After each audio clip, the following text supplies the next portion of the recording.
There's 3? I thought there was 2. I don't know what this third one is. What is it? Let's just start with the first one, I guess. This is a fictional interactive narrative. I got you called Story Begins. Any character's resemblance to real-life people are purely coincidental. Also, the following game is made for PG-16 audiences. Please note that sexual/violent themes are explored in this game. Trigger warning: abuse, implied rape, and suicide. You've been warned. Oh, what did I get myself into? I thought it was haha horny incubus game, not. Oh, what did I get myself into? Oh no! This is a warning to anyone watching this. You have been warned. Oh no. Please enjoy. Why, hello.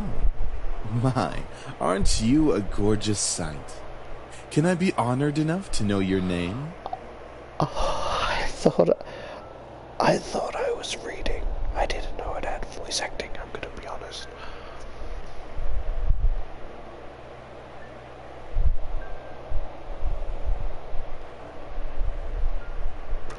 Oh. Is it just gonna be a hat time? He's like, oh, so you're.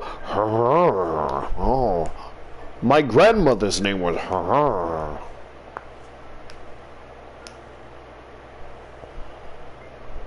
Micah. I don't know if you can see that. M-I-K-A.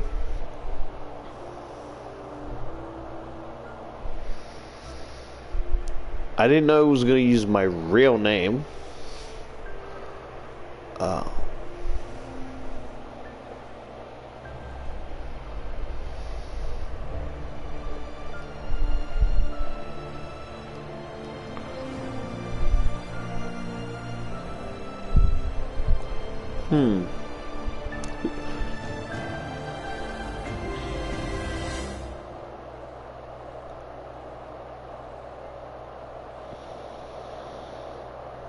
I can't even think of like a. Sorry, it's just. Usually when I create a Charlotte variant, usually has unique design, unique backstory. But I just started the game. How am I supposed to figure out a unique name? Like, there was no warning. Would this be better than, you know?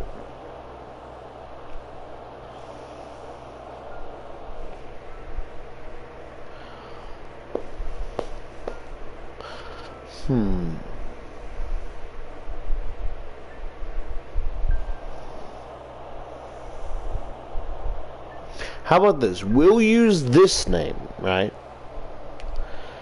And if they actually say the name, or if they'll like speak but then not like have any dialogue for saying the name, then we like if they say the name we'll keep it, but if they don't say the name then we can easily just change it. Like I want something to do with this, but like, you know, Charlotte Micah da da da, right?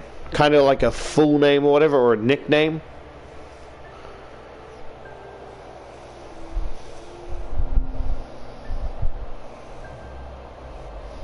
Okay, my I just had a really not fun thought, right?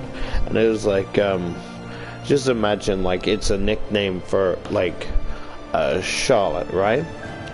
But it's kind of like this version of Charlotte actually is trans female, but like Mike is kind of like kind of like a transphobic nickname, like Micah, like short for, you know, kind of making fun of my cock, you know, kind of making fun of her kind of thing. And I'm like, that's a horrible idea.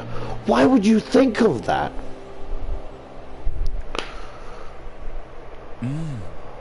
A lovely name for a lovely person like you. Oh no, I'm very manipulative and possessive. I'm not a good person. But I mean, if I point out my flaws, that means I'm not as bad as a person I say I am, right? But I also don't want to change said flaws. That makes me more worse knowing that it's a bad trait.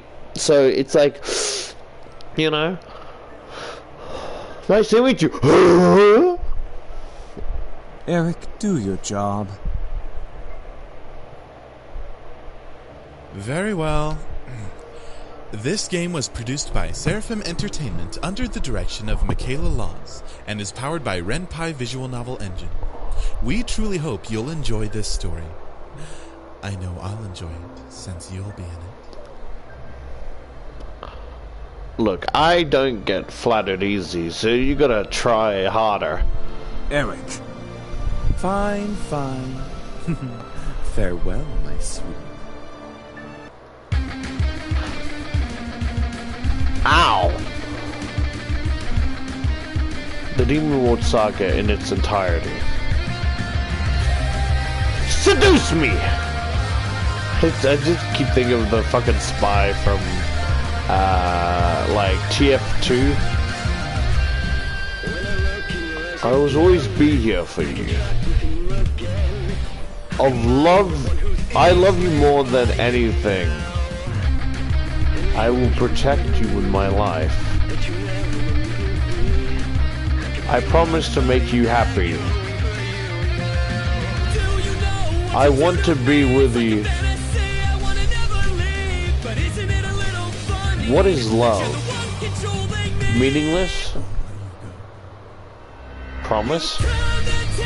It has its own fucking intro! I don't know if it's the characters are bland or if it's that I don't like the art style. Like, maybe the character design is alright, but it's more the art style that Jonah Cawthon? Shane the Monster, How will your story end? Mostly me in a ditch filled with the cum and probably drugs.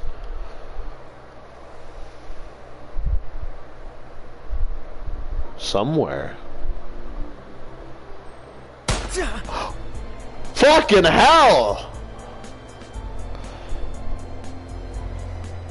Yo, can you fucking take your shootout somewhere else? I'm trying to enjoy my morning jog, goddamn! Pardon me.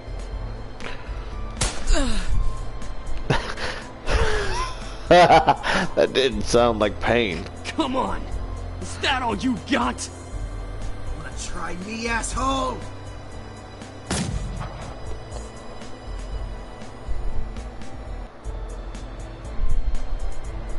Crap! Missed. That was a long pause. Let's retreat for now. No kidding. Let's get out of here. Let's go, guys! Wow! That's right.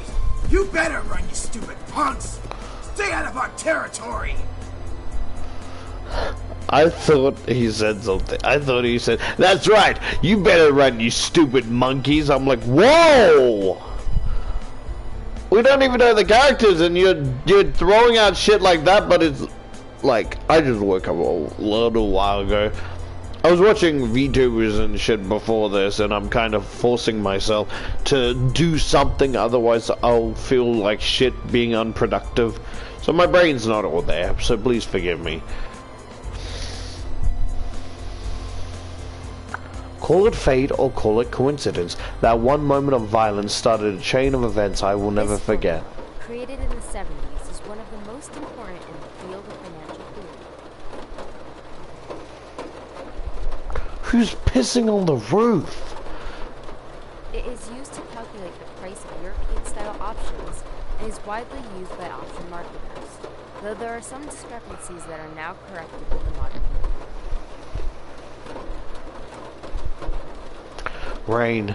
It's been a long time since we've gotten rain around here, but it is April, so it's not exactly this. Is that me? Am I that cute, adorable person? I look good. What does triangle do? Uh-oh. Okay.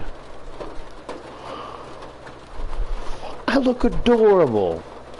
If only I was the cute IRL. Personally, I love the sound of it. The way the raindrops fell, like the soft tapping of fingertips. It was so soothing. Even looking at the droplets hit the glass of the window was strangely calm. That's not what fucking rain sounds like. It sounds like, well, at least not normal rain. You know what it sounds like? It sounds like when you're, like, in your shed or whatever, and it, like, has that shed roof sound. Like, imagine you're just, like, you're cleaning stuff out and it starts raining, like... Because it would sound different. I don't know where, like, you guys are, but it would sound different, like, on window. It wouldn't be so rusty sounding. Even looking at the droplets hit the glass of the window was strangely calming. Like, I'm a fan of rain because, you know, I love the cold weather. You know? Plus, it's kind of... It has a nostalgic... calming sense, you know. For this reason, I felt lucky for having the seat next to the window. I spent more time staring outside than I did paying attention in class. The lecture and class were pretty boring. Miss Phillips' voice was passionate, but I just wasn't interested in what she was saying. And since it was the period right before lunch, all I could think about was doing other things. Honestly, I didn't really care much for economics. Sure, I had good grades in this class, but it was only because I read the textbook and did my assignments PM time. Pussy making time? What? I was only taking the class because it was mandatory. If it were up to me, I would have taken another course. Luckily, it was my senior year, so after this semester, it would mean the end of high school course forever. Thank God for that. I didn't hate high school, it just was mundane, how the days drifted on and on, as if there were no end to it. The only thing I really enjoyed about going to school was meeting my friends and hanging out with them, that kind of thing. In short, I was done with high school. The start of the second semester brought a note of finality to it. I had already applied to a few universities this semester prior, and I was expecting replies sometimes in the next few months. It seemed like the start of something that would change. I stared at the faint outline of raindrops in the distance. For now, I was stuck in this class. Miss Anderson. What? Aren't you the bitch from the fucking Minions movie? What are you doing here? Mrs. Phillips' raised voice interrupted my train of thought.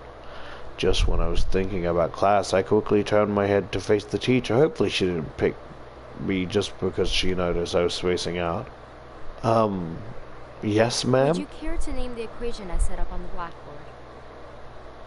Oh, I read about that in the textbooks last night. It should be the Black-Scholes model formula. Very good as always, Miss Anderson. You don't seem too happy about that. Anderson. It followed me wherever I went. Most people didn't really know me by my first name, but rather by my surname. No doubt, since the surname was the trademark of an international famous and philanthropic Anderson Family Toys. The founder is my grandfather. Suzu, one of my best friends, turned around and proudly gave me a punch to the shoulder. Kick ass, girl. Youch!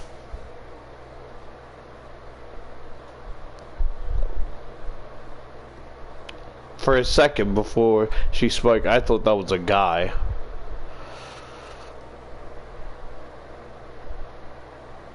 From beside me, I heard... Isn't that Naomi? I only know that word because I had a friend that, like, had it, like, pronounced like that. Even though it's stupid, because it's like... If it's Naomi, shouldn't it be an E and not an I? Wouldn't it be Naomi? Naomi.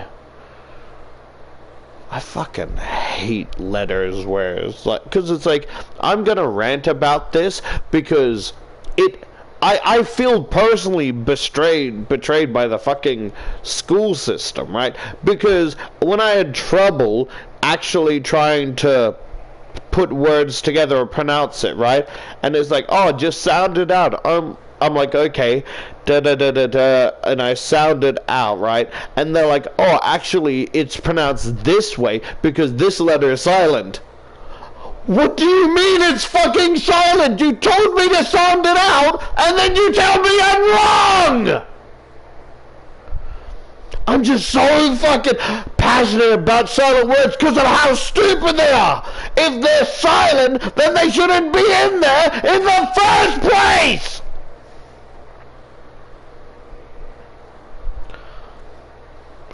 Another one of my best friends, clearing her throat, it is obvious disapproval of Suzu's choice of words. She means good job. Is Naomi perhaps a cross-dressing femboy? Miss Capini? Why are you all standing up? Sit the fuck down! The only one that should be standing is the teacher. Care to tell me who the creators of this formula were? Oh, she doesn't look pleased. Some guys named Black and Shoals. I thought she said, some black guy? Fisher Black and Myron Shoals. Very good, Miss Patterson. Oh, the, Suzu or whatever looks pissed. You know who Suzu looks like? That we were wrong, but it looks like if they westernized fucking Go-Go from, Big Hero 6. Am I wrong?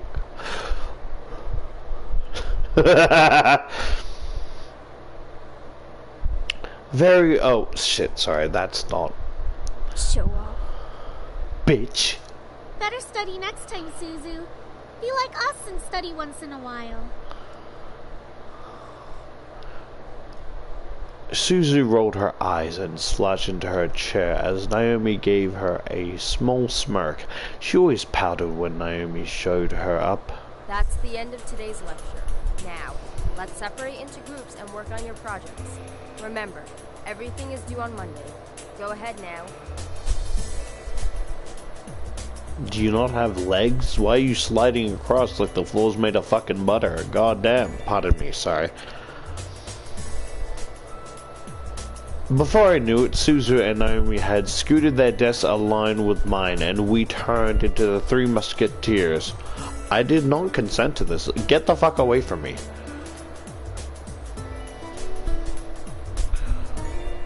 Whenever the teacher let the student decide on a group, we always grouped together in our little trio. It was a sheer stroke of luck that we all managed to be in the same class, so we had to at least take the opportunity and stick together as much as we could. Besides, we were most comfortable around each other than around other classmates. It just made sense for us to put our heads together for any kind of project. I took out the poster we were working on and rolled it open I took out the poster we were working on and rolled it open onto the 3 desks. We were pretty much finished with fulfilling most of the guidelines for the project, though we did still have to add a few finishing touches here and there. After working on making the poster a bit prettier, we sat back and inspected our work to see what we still had to do. Naomi, as usual, was the first to look for any issue. She lightly tapped a pencil against her chin, staring intently at the project. So let's see. We finished the budgeting section, building leasing, and the cost for labor. What else do we need?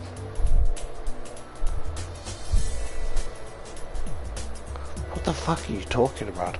Suzu straightened up straightened up. What?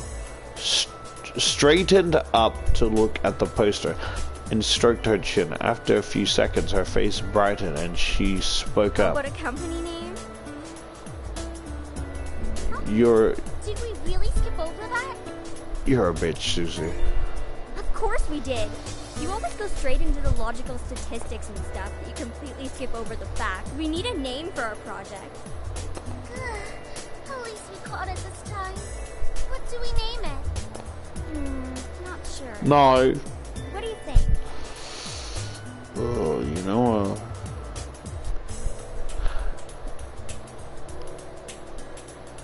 I don't like that name. But I had no other creative fucking choices.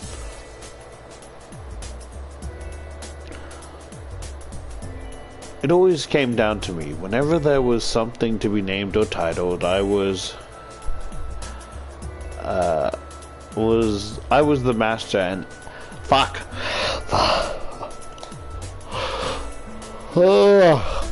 I was the master and ended decisions even when I didn't want to be. I like Trinity Corporations.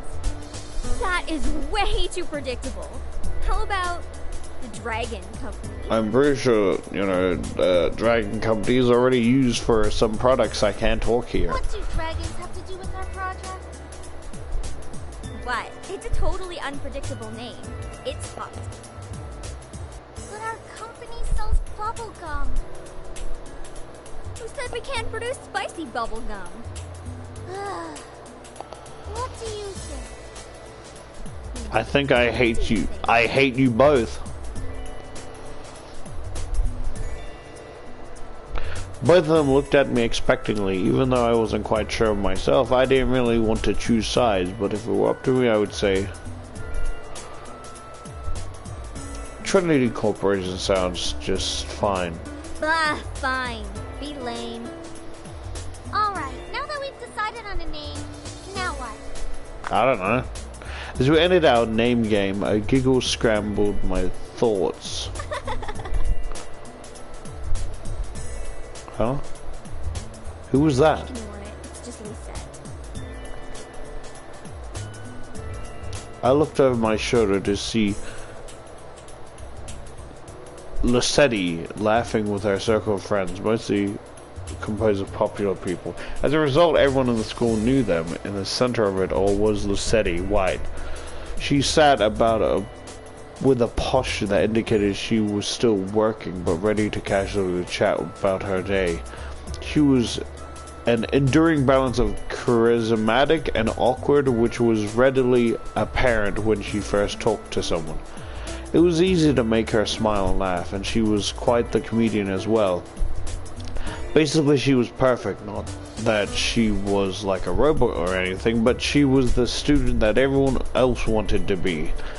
Lisette was bright, easygoing, and above all had her future laid out right in front of her. Unlike the average student, she knew what she wanted to do after high school. As a result, she was confident and ambitious, even though sometimes it could rub off a lot of people the wrong way.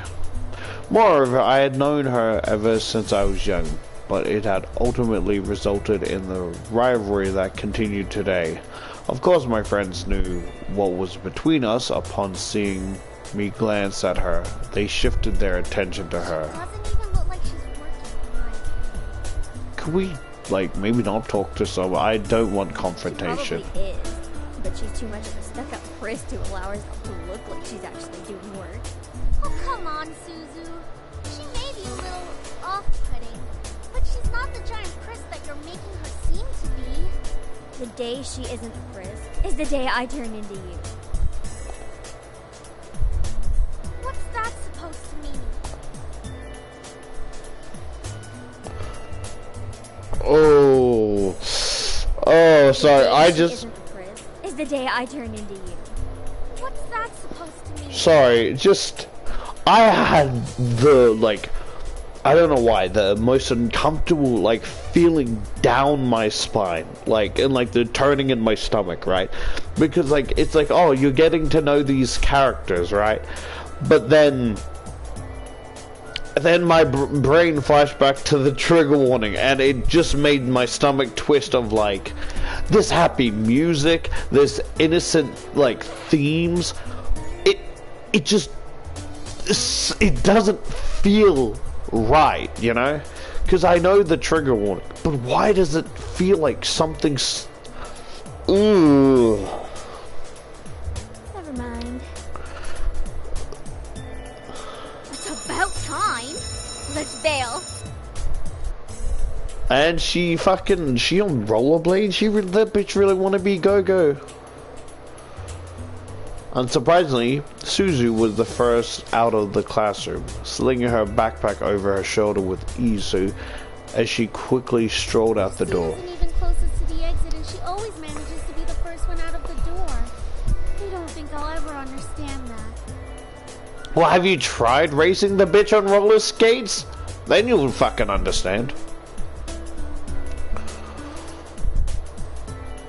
Me and you both, Naomi. She gives me a smile, as if relieved by the fact that I felt the same way. Pardon me. She gives me a smile, as if relieved by the fact that I felt the same way as she did. Why can't she just be normal like the two of us? You're autistic too? Autistic buddies! Wah, wah, wah, wah, wah! It's Suzu, Naomi. Think about it. Very true. Man, you guys are slow. Are you coming or what? We heard you the first time. Not everyone has rocket boosters attached to their legs when the bell rings. For a second, I thought she just climbed out of the locker. The way it slided across.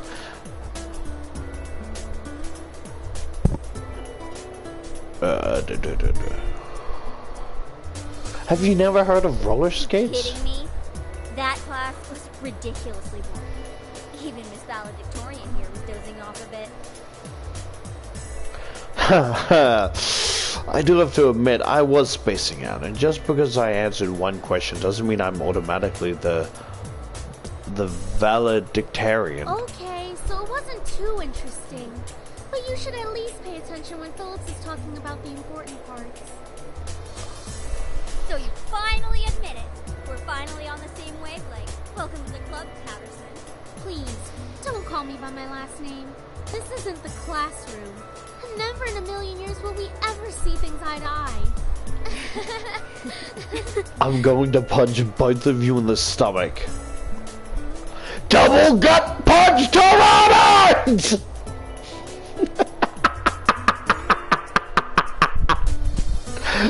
Just like they do that like anime symbol as they like fall to the ground, clenching their stomach.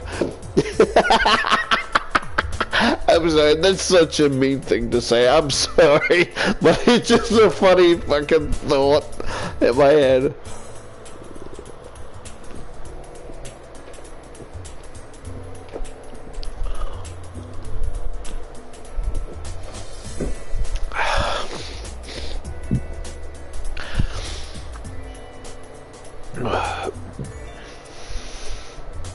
Despite this, they both burst into laughter. Normally anyone would think that two people so opposite would never associate with each other. However, even though they were so different, their friendship somehow made a lot of sense. Maybe they were just perfect complements, so personality just didn't dedicate the possibility of their friendship. After all, we three had been the best friends since preschool. So where are we heading to first? Cafeteria? I think we can all agree that we're really hungry, especially after hearing about our company's line of deliciously spicy bubblegum. Who would even buy that? I wonder. There's a lot of crazy people in the world, you know? Like, you say that, but isn't there like, there's like a fucking, there was a Japanese Coke can or whatever, and it was like a flavor, like onion or whatever. Like, or like onion and green or whatever, right? Like something very odd that isn't like in normal, or not I don't say normal because I don't want to insult the people making it. It's an odd texture or combination, right? It's like why is there vending machines in Japan that sells used panties if people aren't paying for them? You get what I mean?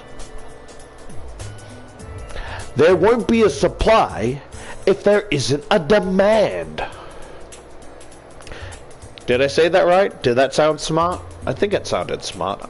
I might have just made a fool of myself, but I wouldn't know. My IQ's too fucking small to even tell when I'm being smart or stupid. But you get what I mean.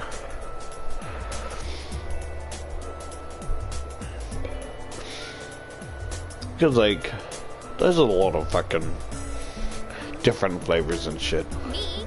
I would take good money to get a taste. Tasting your spicy cum.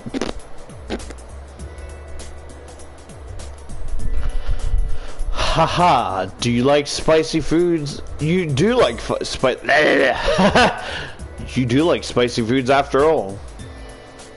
Holy shit, is this a fucking musical theater? Why is this so large? We entered the cafeteria, a bustling room filled with the aroma of different kinds of food. As we got in line, we ordered our meals and chatted freely. Fries and spicy chicken burger. Pardon me. That's my definition of a good meal.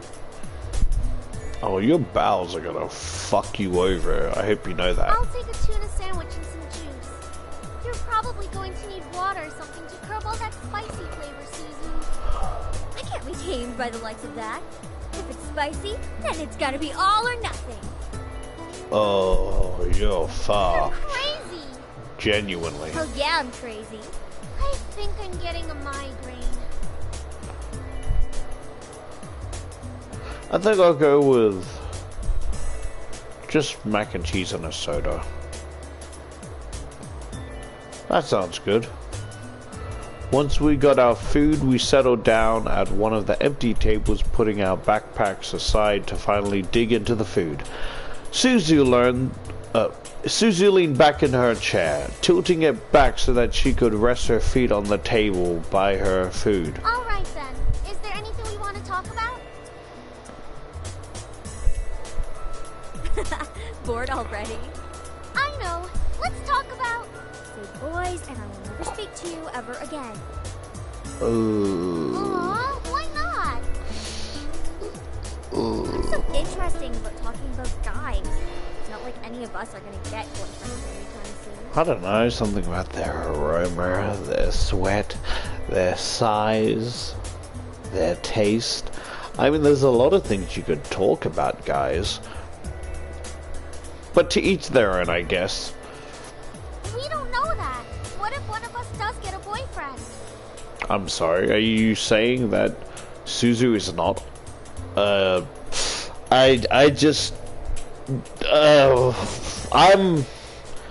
not trying to, like, go for stereotypes, but I just thought the guys wouldn't be her flavor, if you catch my drift. Like that's going to happen, Nancy. Look at us. I'm a tiny Italian. You're a ditzy blonde. Italian?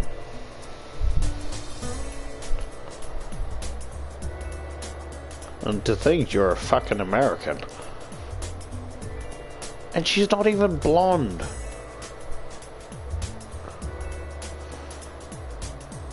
Is she just blind? Is she just blind and is just listening to what she's been told? Someone, like, just imagine she's blind, right? And someone tells her, like, oh yeah, your family's Italian, just to fuck with her. So this whole time she's Italian, but really she's just like, I don't know, like, but not Italian. Hey! No offense. And Anderson here. Well, I guess she could find a boyfriend or girlfriend if she wants. Or girlfriend? She can be a lesbian if she wants. Wait! Am I the stereotype? No! Damn you! Damn you to hell, game! subvert my fuck. I was gonna say subvert my objection, but that's not what I meant. You get what I mean? Am I the odd one out? Am I the finkly tinkly? Am I the squirtle toodle?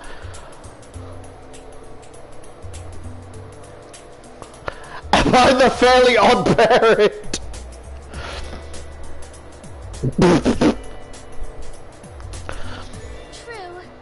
True! That's okay, Suzu. I'm not sure I want a boyfriend yet. Why not? It's our senior year. Might as well get a boyfriend. No need to rush into things. Maybe she's just not interested in a relationship, Suzu. Well, it really wasn't about wanting a relationship, but more there was no one I was interested in having a relationship with. Don't get me wrong, I'm a very open person, but there were not many interesting guys in the school. Who knows? Time would tell. Naomi looked at me, wanting to continue the conversation. However, before she could speak, the speakers in the cafeteria Cafifi started up, and an announcement echoed throughout the cafeteria. Miss Anderson, please come to the main office immediately. Please bring your things with you. Oh my.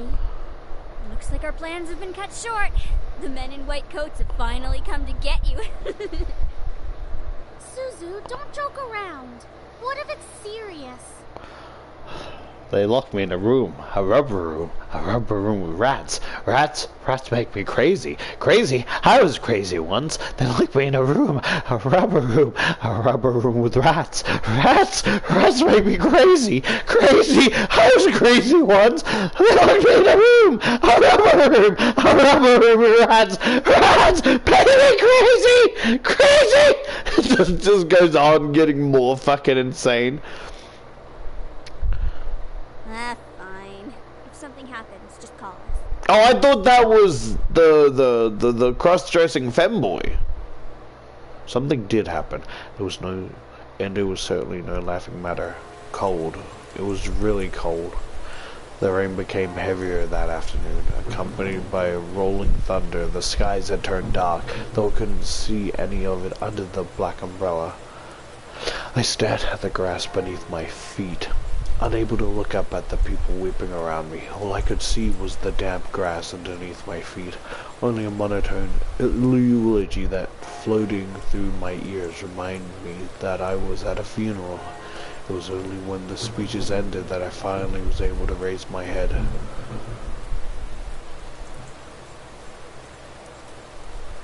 A small gathering of people, mostly made of relatives that I didn't even know, were huddled around a simple small grave. For a while, all I heard was the sound of raindrops on the umbrella. If it were not for the rain, everything would be in a heavy silence. I looked beside me, where my father was standing and holding up a large black umbrella for our small family of 3. His face was emotionless, a strange sight next to my weeping mother. I wondered what was going through his mind. After all, etched into the smooth grey tombstone before us was his father's name. My grandfather, the one who raised me like his own daughter, had passed away that day. Slowly, people began to leave, until it was just my father, mother, and myself at the grave. A man dressed in a clean black suit under the uniform black umbrella of the funeral attendees walked towards us, introducing himself as a grandfather's lawyer. He's suing me from the grave? The fuck did I do, Gramps? He pulled out a few documents from his suitcase and began to read aloud. We shall read Harold Anderson's last will and testament. He just starts going da da da da da da da da da da da da da until they go through the whole theme of Megalovania. It's like, and that is that. They just imagine he does that, right? And then like it was like his grandfather trying to beat Sans, right? And and every time, like, he would stop humming the theme and like read the audio log of Sans and then continue up again and just keep going through until he finally got through the whole song and the whole fight. Only my parents and I were allowed to be present for my grandfather's will. It was under the strict request of his lawyer, and there was a reason why. And to my dearest granddaughter, I give my estate. All the furniture and decor that resides within the house shall also be given to my granddaughter.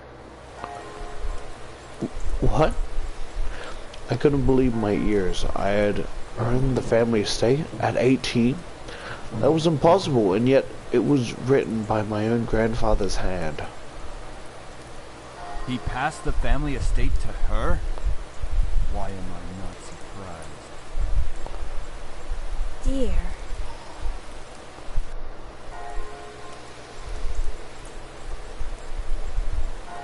Well, did he say anything about what will become of the CEO and chairman position of the Anderson Toys Company? No. It is presumed that the vice chairman will succeed the position. Even to the bitter end, he wouldn't give in. What a stubborn old man.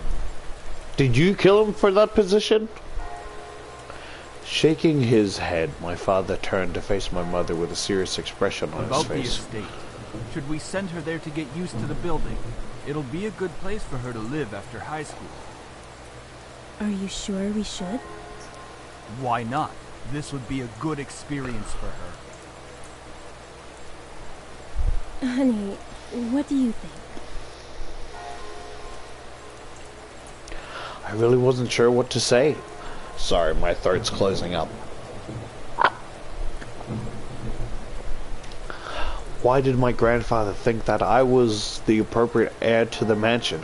Was I even ready to live on my Well, own? that seems to be it. We'll be taking our leave now. I'm sure the little heiress needs some time to adjust. What is your problem? David!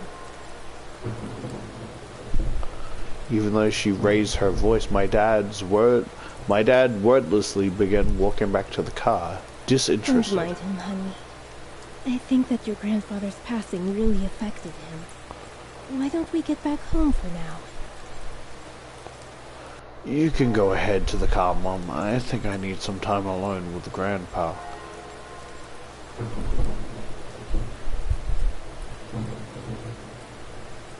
So I'm just still thinking of like this version of Charlotte being trans, and it's just I don't know, my brain's kind of picking up headcanon is like, could it because my father doesn't, or this version of my father doesn't accept my choices of being trans, and he's like very transphobic, or maybe I'm just talking out of my ass.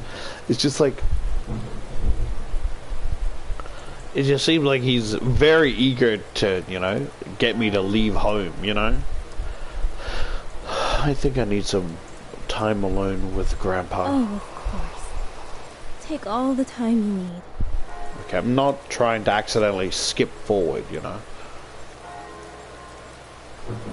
She gave me a quick hug and hurried after my dad. I looked around the funeral grounds, which was completely empty, save for the solemn-looking grave that laid in front of me. I imagine the father driving off and the mother's racing on foot with the heels, keeping up with the car. Slow the fuck down!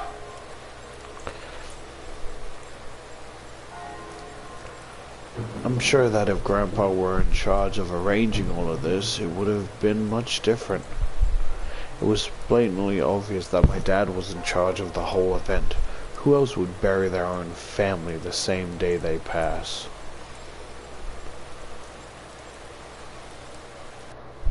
Everyone knew my grandfather's love for toys, and yet the grave was a mere stone slab on the ground, void of any warmth.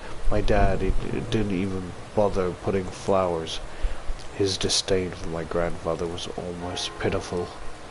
Sorry, Grandpa. I tried to force out some words, but the only thing that came out was a choked sob. You told me to stay strong, but right now, I'm the farthest thing from it. I just want to go back to before. Damn, I can see my father didn't get looks from you, Grandma. I'm sorry, that's weird. Grandpa! It's so good to see you again, sweetie.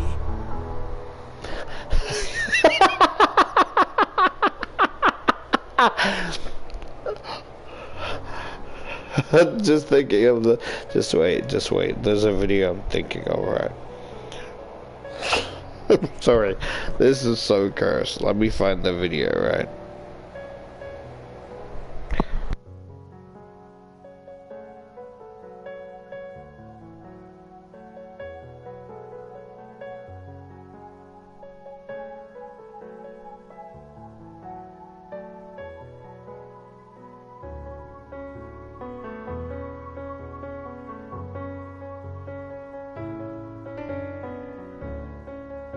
This piano song is really beautiful.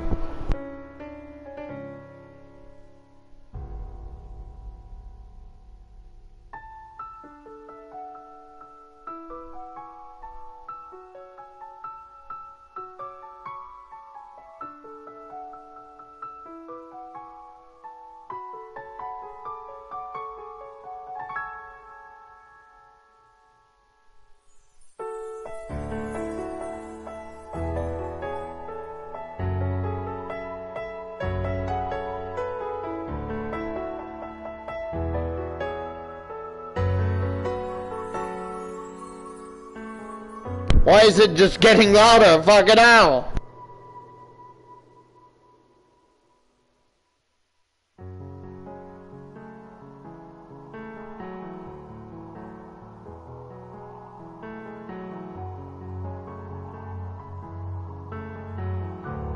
I'm sorry, but like, when he talked, right, all I could think of is Mr. Burns' voice, and when I think of that, all I could think of is this meme. Baby, Bluey, Ohio, Bowser Fart, Pepito, Chungus, Bogus, Jumbo Josh, Skibidi Toilet, and Ghetto Smosh, Kino, Canny, Reddit Gold, Freddy FNAF, Soul Retro, Pickle Rick SMG4, keep your wrist names what a snore. All that plays in my head every time he fucking talks. Better, better, better, better, better, better, better, better, better, better, better.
Testing audio.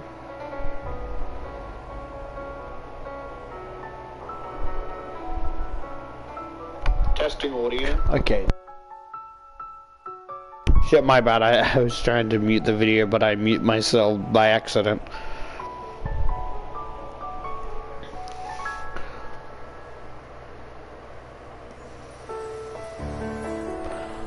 I was swept into a giant bear hug, and we both laughed as he swung me around like an airplane. I imagine like he accidentally slips and flings me into the fucking wall across the room. My body ragdolls as I get knocked unconscious. Oh shit. Fuck. It was one of my favorite things about seeing my grandfather. The way he greeted me, unlike my father, my grandfather was loving and playful even as I grew older. Sorry that Daddy couldn't be here today. He said that he wasn't feeling too good again. It was always like that. Dad misses every visit to Grandpa's house, citing that he was busy with work or wasn't feeling well. So? Well, that's okay. Daddy can come around next time. And you're here, right?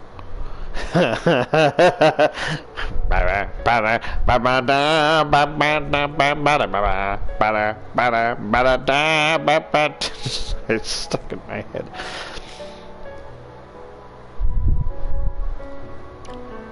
Yeah. So what are we doing today, Grandpa? Mommy says that there's a new dessert cafe open in town. Maybe we could go. I would love to, but I've been so busy with the company these days. We're actually working on a little something. Would you like to see? He starts drowning me in chocolate, just like oompa loompa doobity doo. We're gonna drown my fucking nephew. Buh, buh, buh, buh, buh, buh, buh. Yes! Oh, is that a toy? It is. I was designing a new line of them, but I feel like something's missing. You don't think you could help me out, could you? Of course. He placed the toy in my hands with a smile as I inspected it carefully. It was beautifully crafted, and obviously a lot of work was put into it. There was one thing though. What do you think? I like the heart on its chest I think the heart on its chest should light up when you hug it. It'll be like it's alive, and it can be like a little nightlight before you sleep. He stroked his chin, considering my input, while nodding his head. After a few moments of silent deliberation, he turned to me with a chuckle. That's a great idea. I'll get to changing it right away. You're always like my little lucky charm, dear. You always know what to add to make the perfect toy. I don't know if he's saying this just because, like, oh, you know, what do you think? You know, just to, like, have some interaction, or if he's actually, you know, like, actually asking for my input.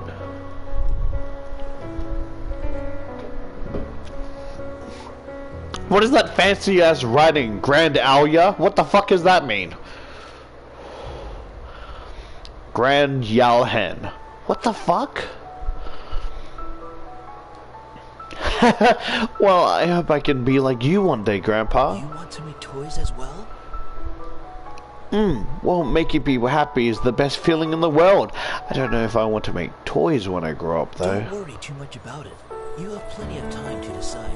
Besides, you should do what makes you happy as well. You don't look that old. That makes sense. Daddy doesn't think of it in the same way, though. Your father. I'm sure he just wants the best for you. I'm not so sure about Sweetie, that. Look at me.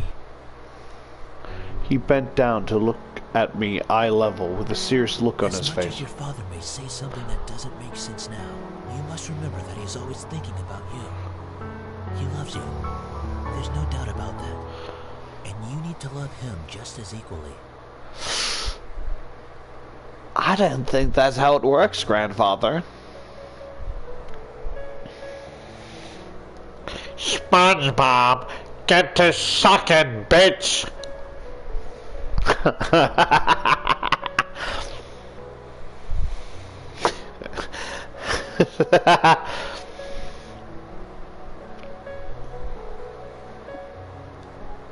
I don't hate Daddy. I really do love him. I don't know why he's like this, Your though. father and I have had some difficulties with each other in the past. But it's nothing that you should be concerned about.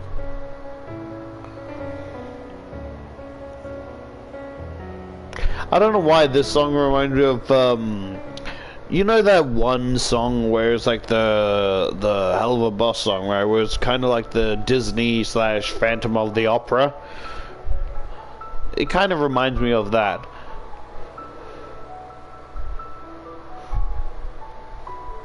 I had heard tidbits of this from my mother and various other people. The only people who had stayed quiet were my father and grandfather. Both of them refrained from saying a word on the subject matter, but it was clear that whatever happened set up a wall between them. It's hard, though, trying to pretend as if nothing were wrong. However, no matter what, you have to stay strong. You're a big girl already, and, well, there'll come a day when it seems like it's you against the world. But always remember that your family and friends will be here with you. Daddy, Mommy, your friends at school, me. We'll stand together to get through it. Well, look who's standing now, you old bitch. I'm sorry, that was really mean. I'm really sorry. How can you be so sure of that? Because we'll be right here and here. He pointed his finger to my head first and then pointed to my tits, to my chest. So stay strong. Promise? For a moment he looked almost sad, pleading, but as quickly as it had come, the expression disappeared from his face, and he was all smiles once again. Promise. Upon hearing that, Grandpa let out a great burst of laughter and stood up. Right, then. You hear a snap. Oh, my back! Special homemade dessert. I know it can't accompany you at that new cafe, but we sure can talk and eat while I cook and do some paperwork.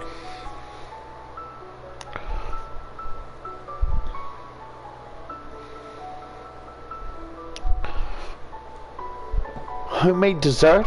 I'll race you to the kitchen. Slips and breaks my leg. My leg! Hey, slow down there. I'm not what I used to be.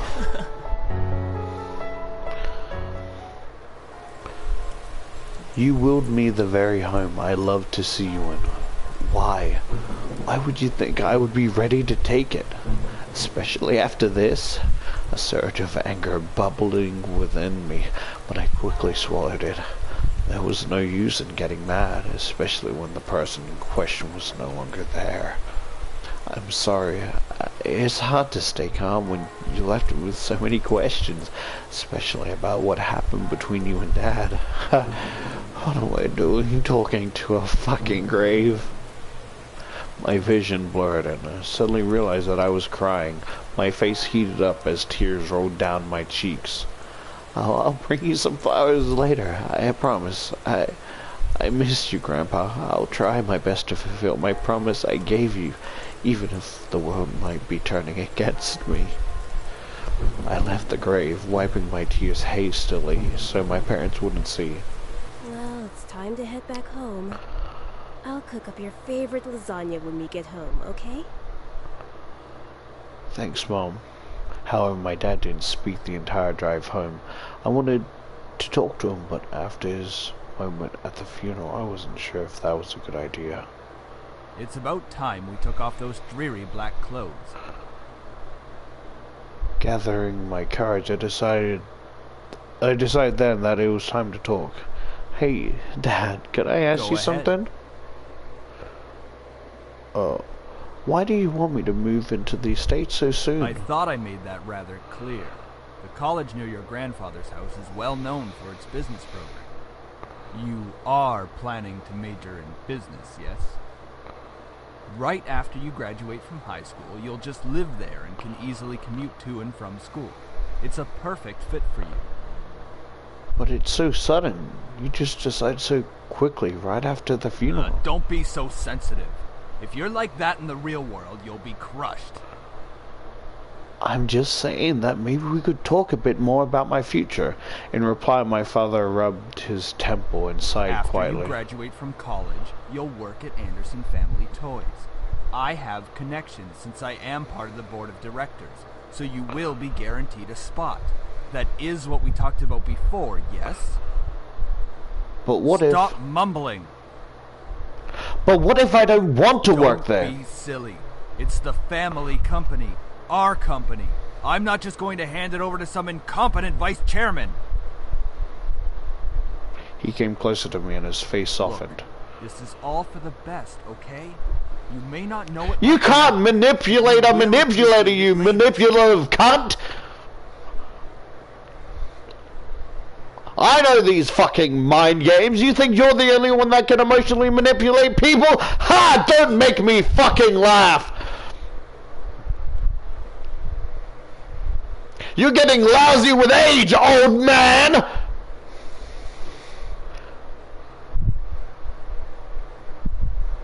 For some reason, when I heard him say that, something snapped in me. I wasn't exactly sure what it is, but it made me feel so angry.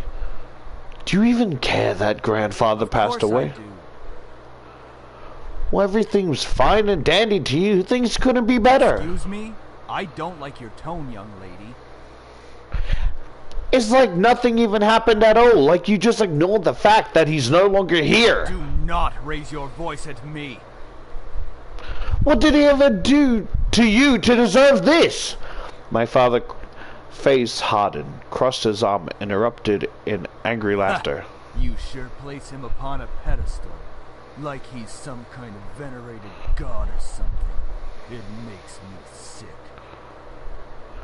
Is that it? Are you happy seeing your grandfather dead? While everyone was grieving? Were you holding yourself back from laughter in everyone's faces? Did you feel a bit happier seeing him lie in that fucking graveyard?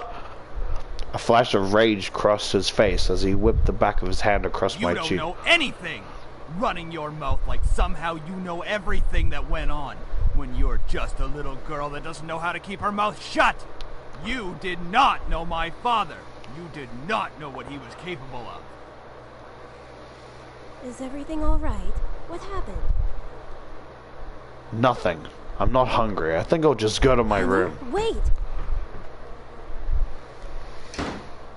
I quickly turned and ran up the stairs to my room, slamming the door behind me. My breath came in short pants, and for a while I just leaned against the door to my bedroom, eventually sliding down to sit against it. How did things become like this? My cheeks still throbbing, I tenaciously stood up and looked in the mirror to see how it looked. Hopefully it doesn't bruise. What am I saying? Tears formed in the corners of my eyes, but I blinked them back rapidly. I couldn't cry twice on the same day. I had to be stronger than that. You're right. Your father told me nothing happened, but you know your father. I'm fine. I just lost my appetite. The lasagna's done, though. And I don't want you skipping any meals. Are you sure? Yeah, don't worry about me, Mom. I'll come downstairs later to eat. You're not telling me the whole story. No shit. I just don't want to eat right now. Tell me what's going on. I wish you would tell me why you're being like this. I wanted to tell her. A part of me was screaming to tell her what Dad had done, but at the same time, I know she couldn't fix anything. Besides, I was moving out regardless. I remained silent, letting the event remain in the past. Leave your food on the table if you want to eat it later. Finally, my mom left me alone. It was strange to think that she was only a few inches away from me, only separated by a single wooden door.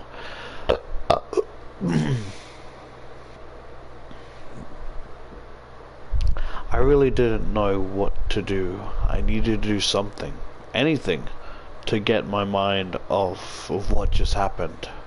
Anything would be better than thinking any more about the pain still radiating from my cheek. I was going to move into my grandfather's house tomorrow. I should probably pack my stuff so I would be prepared for tomorrow. Yeah, that was a good idea. I should start packing. I opened the closet, rummaging around for a while before I finally found two large bags.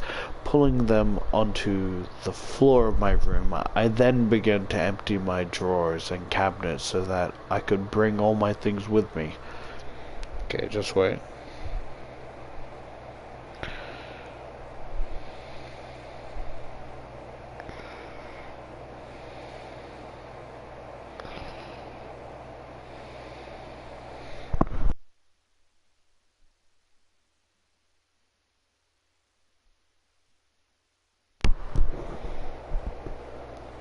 There we go.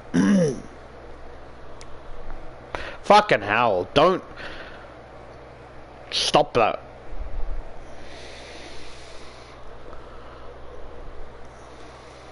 I didn't have much to bring other than just clothes and some toiletries. It was kind of bizarre that I didn't have many personal belongings. It wasn't like my luggage was completely devoid of them, but I certainly didn't have many things in my room that I would miss if I just suddenly left the house. I shook my head to rid myself of those thoughts. If it was going to be my new home, it would have to feel like it one way or another. I was going to make it into a home. Just as I was packing my things, my cell phone begins ringing, vibrating in my pocket. I slid my phone out of my pocket and answered it while settling myself onto my bed. Who could possibly be calling? Hey Anderson, you there?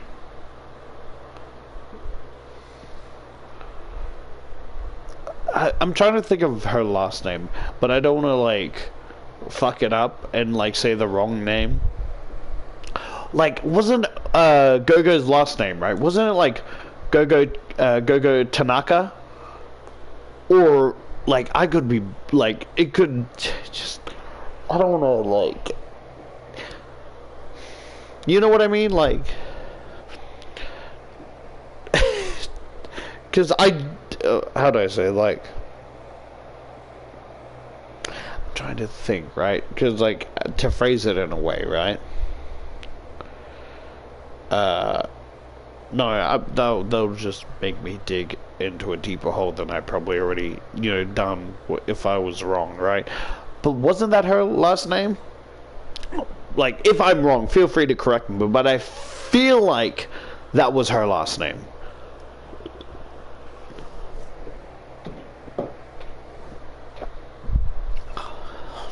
Everything all right? We were worried about you, so we decided to call. Just go. Hello. I wanted to get you settled in on your first night. It may be not that bad there. Hello? I'm really glad you guys called. My voice managed to come out, though it was only a whisper. Oh, Dad beating me, nothing new. Well, I slowly began to tell them about the funeral that afternoon. A small silence followed when I was done recounting what happened, and to my relief, Naomi finally spoke up.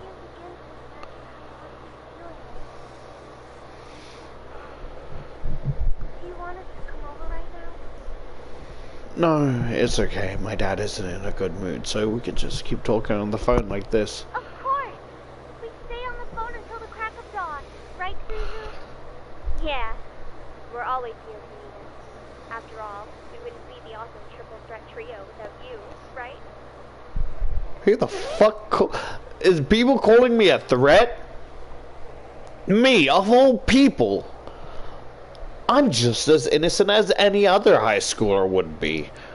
I don't have any ulterior, manipulative motives to get what I want. What's so threatening about me? Sounds pretty transphobic if you ask me. Just anything doesn't goes my way, just pulls out the transphobic card. Like, oh, the movie's already started, but we already paid a ticket and you won't give us a refund? Sounds like a transphobic excuse if you ask me.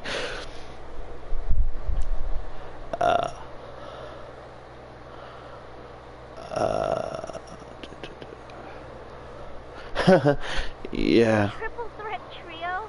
That sounds like the name of a gang. Yeah, I mean, we're all taking on the world together. We've got to sound somewhat scary. Probably no one's going to take us seriously. I mean, I don't even take you guys seriously, no offense. You don't really seem like a threat. What's with you and naming things? You've got to step up your game, Naomi. Pulling behind the cool kids like Anderson and me. I'm just... I'm trying because I have a theory on why the father and the grandfather hate each other, but like I'll wait until after the game, after the end of the visual novel, just in case.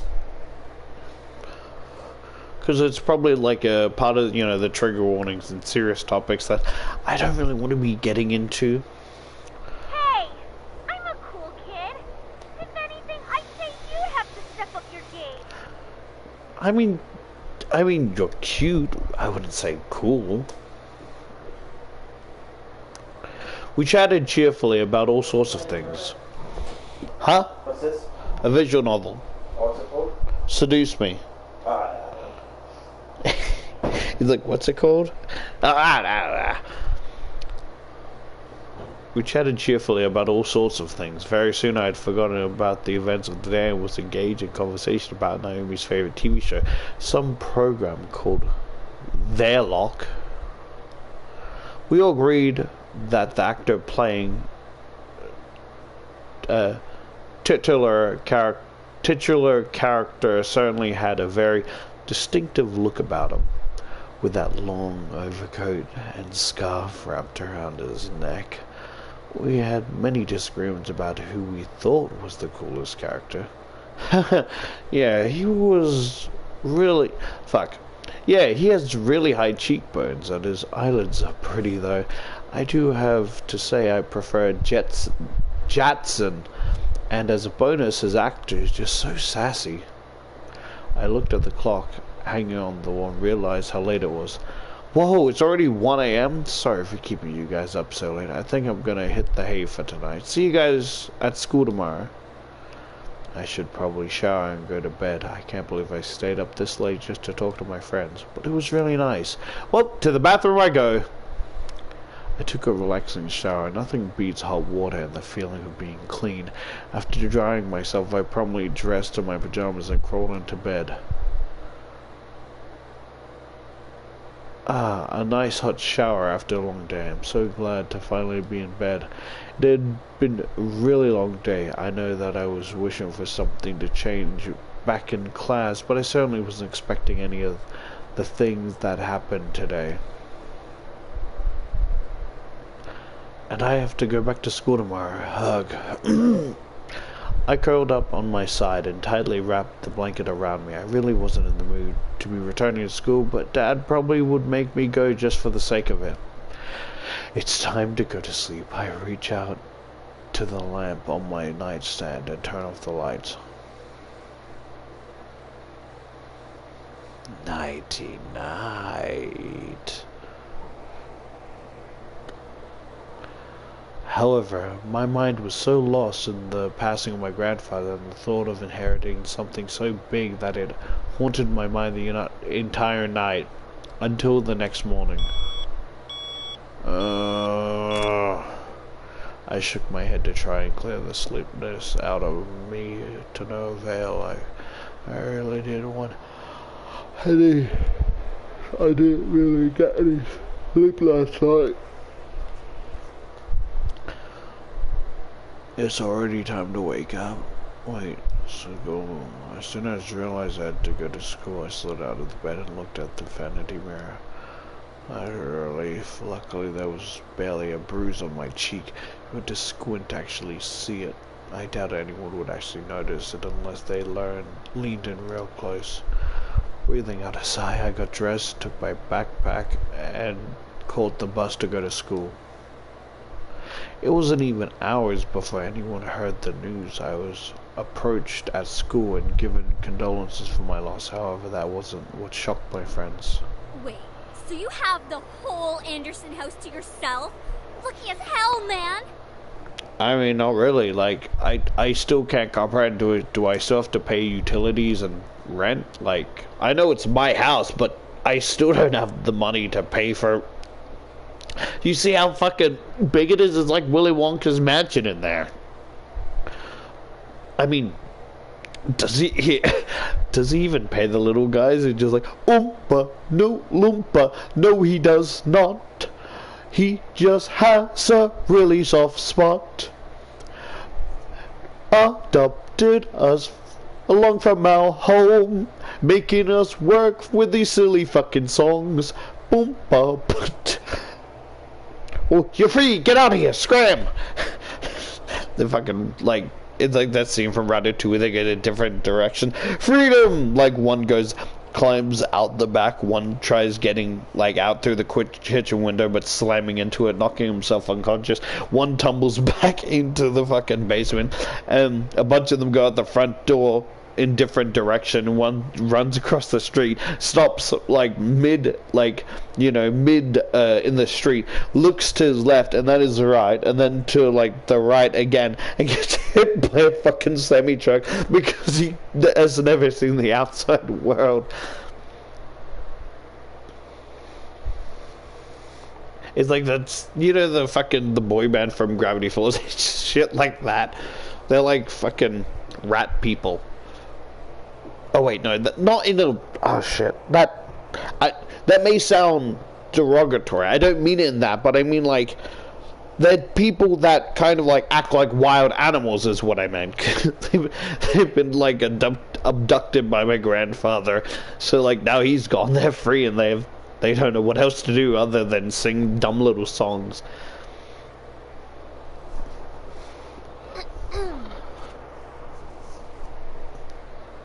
Quit being so sensitive, Naomi.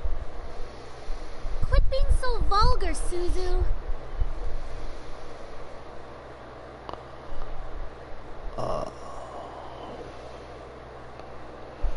Naomi's right, Suzu. Man, come on. See? She knows about proper public taste. I know how to be a lady.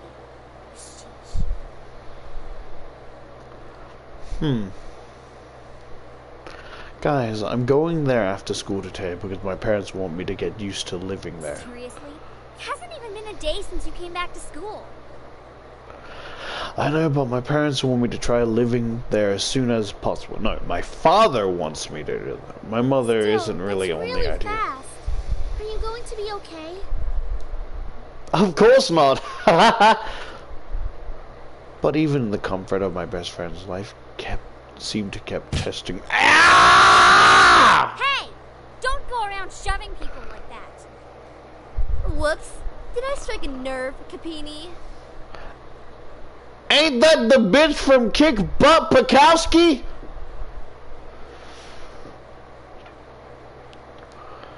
She let out a small laugh as she twirled her hair around her finger. Lizzetti, one of the last people I wanted to see today. It's not me you should be apologizing to. Oh, Anderson. Hey, how's it going? Alright. Haven't you already heard, Lizette? Of what? Her grandfather's passing. Well, I'm sorry about that. I don't really watch a lot of news. It doesn't really sound like you mean it. I do mean it. Earnestly. Why wouldn't I? Typical Capini.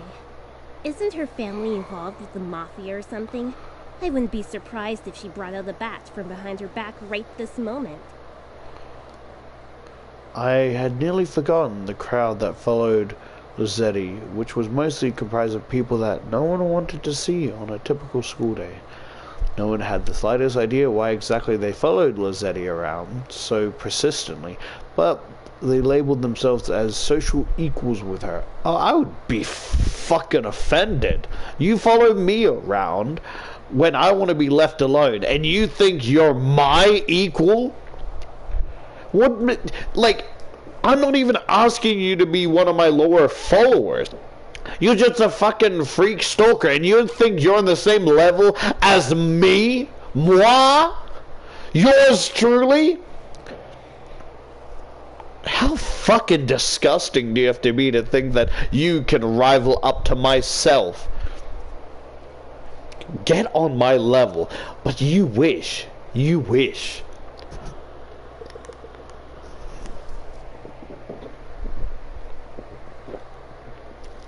Don't That is out of line. Suzu comes from an honest family. Oh, I thought that was Suzu saying that. Says the one whose family profits from political scandals. Yeah, your dad doesn't make anything unless he's in the court with dirty politicians. Hey, let's all calm down for a second, alright? The voices are getting louder! Great. I mean, what just happened? We need to give her some respect.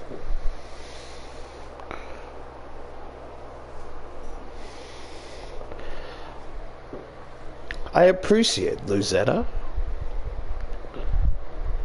Respect. Just stop. Stop acting like that already. Like you feel sorry for me. What are you talking about? I'm sure you're happy seeing me like this. You've already have everything you've wanted. And now seeing me like this, life couldn't get any better. Bitterness seeped into me. And words started flying out of my mouth without filter. But honestly, I didn't care. I was so consumed by anger that I only saw Lizetta in front of me. What exactly am I to you? Just another part of your obstacle course. Is that what I am? I'm sick of it, Lizetta. I'm sick of all these charades. I'm sick of you. Gasps rose from the crowd around her, and I was brought back to the school hallway. Even my friends beside me looked at me in surprise. One girl looked like she was going to speak up, but Lizetta held her hand up to stop her. There was an emotion in her face that I couldn't quite make out, but I couldn't see a form of pity in her eyes. No, don't you dare pity me. I looked away from her. I didn't want to see that emotion in her eyes when she was talking to me. She didn't have the right to look at me that way. I'm sorry. I know your grandfather passing away must have really taken a toll on your emotions. She stepped towards me and put her hands on my shoulder, giving me a tiny smile as if for old time's sake, but for some reason I didn't feel comforted at all. Not that I was just angry at her, but the expression on her face when she leaned in close to me contorted into something complex. Something was different about her. I couldn't quite place my finger on it, but something about her had definitely changed. Well, I'll be going for now. Track meet responsibilities and all of that stuff. See you later. Something about Lizetta made me feel uncomfortable. I wasn't just angry, but also uneasy. What was it? I had never seen her like that before. But I decided to pay no further attention to it. She continued running down the hall with her gaggle of friends behind her. I refocused my attention to Mrs. Phillip, who was walking down the hall towards me. Is everything alright, girls? Oh, everything's just fucking peachy, Miss Phillip. Why do you ask? Nothing we can do. Just a bunch of snobs. Suzu, hush! It was nothing, Mrs. Phillips. I see. Well, Miss Anderson, please accept my condolences for your loss. Thank you, Miss Your Phillip. grandfather was a good man. He really upheld the philanthropy of his company's policies, and the money that went towards charity, too.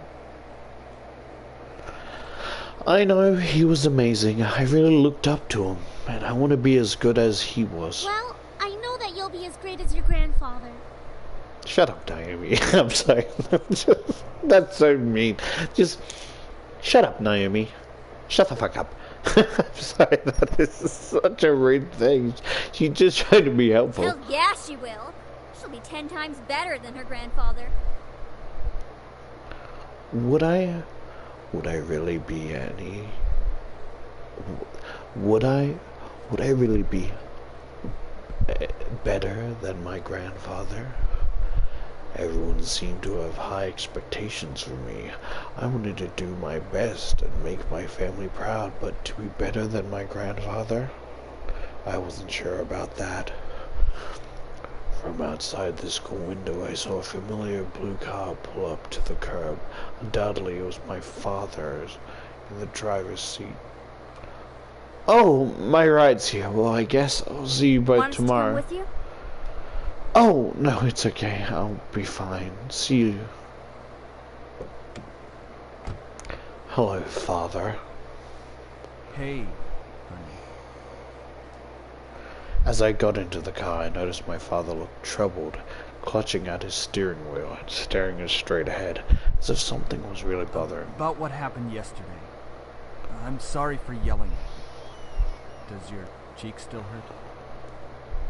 It's nothing to worry about. I mean it. I shouldn't have laid a finger on you. You know that you're my most precious daughter. You're all that I have.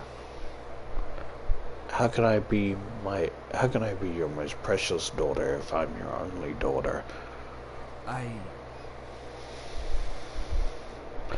Yet he couldn't bring himself to say what he could never say to me for such a long time. I always wanted to hear those words to confirm how he really felt, but I guess even now he couldn't say it to me. I turned my head away to look out the window. There was no point in waiting for something that was never going to come. And like that, he began to drive, and the conversation between us ended. I decided to focus my attention on the passing scenario. I like to think that this version of Charlotte, right, can make her voice, how do I say it? Make her voice sound like believably feminine, I guess, you know, because trying to, you know, this version is trans, but I do imagine that whenever she's under a lot of stress or like really fucking pissed off, her voice gets much lower and deeper to her original biological voice, if that makes sense. Like with what I've been doing, you know, under a lot of emotions and stress, she can revert back to her more masculine voice unintentionally. I think that's a neat fact. Or, well, I mean, I say it's a neat fact, but I think I'm just making shit out my ass that sounds interesting. But you necessarily don't have to really take that as official. If you don't like that idea, you don't have to, like, keep that part. That's just me personally. We were taking the usual route to grandfather's house. It was located within the vicinity of the school district. It was still pretty far from the school and from where our house was. He had always lived alone. He insisted on doing things by himself, even at his age, living in such a large house. I wondered, did he pass away with no one at his side as well? It sounded so lonely, so sad. It was strange that he decided to live all alone in his large estate. If anything, he could have lived with us, though he and my father probably would have given each other the silent treatment the entire time. Maybe living alone was preferable to that. I actually had visited him for quite a while. Visited his house were most frequent when I was a child, and I had grown up long since then. Last time I visited, though, I thought he looked just as he usually was, happy and healthy. But things change. In the back of my mind, I knew that he would have to leave one day. It wasn't like humans could live forever. So why did my heart still feel so heavy? The car ride was mostly spent in silence until he spoke up again. How was school? Maintaining your grades, I hope. Yes, I've been trying the best as of so far. Trying? That's not really doing the best you can, is it? With my father, only some words I said were filtered through his ears. It was difficult to keep up a conversation without eventually talking about academics or my future, even if it was something loosely based on it. He always found a way to interrogate it whenever we talked. Integrate it whenever we talked. Your belongings are in the trunk. There isn't a lot, so I'm sure you can manage bringing them inside the house. After all, you are on the road to being independent. Yes, I can manage on my own. The silence resumed between us. I really wasn't sure what to say around him, especially when most of the time we didn't hold the same opinion. One question did linger in my mind, though if he was going to justify acting so nonchalant at grandfather's funeral, I had the right to at least know why.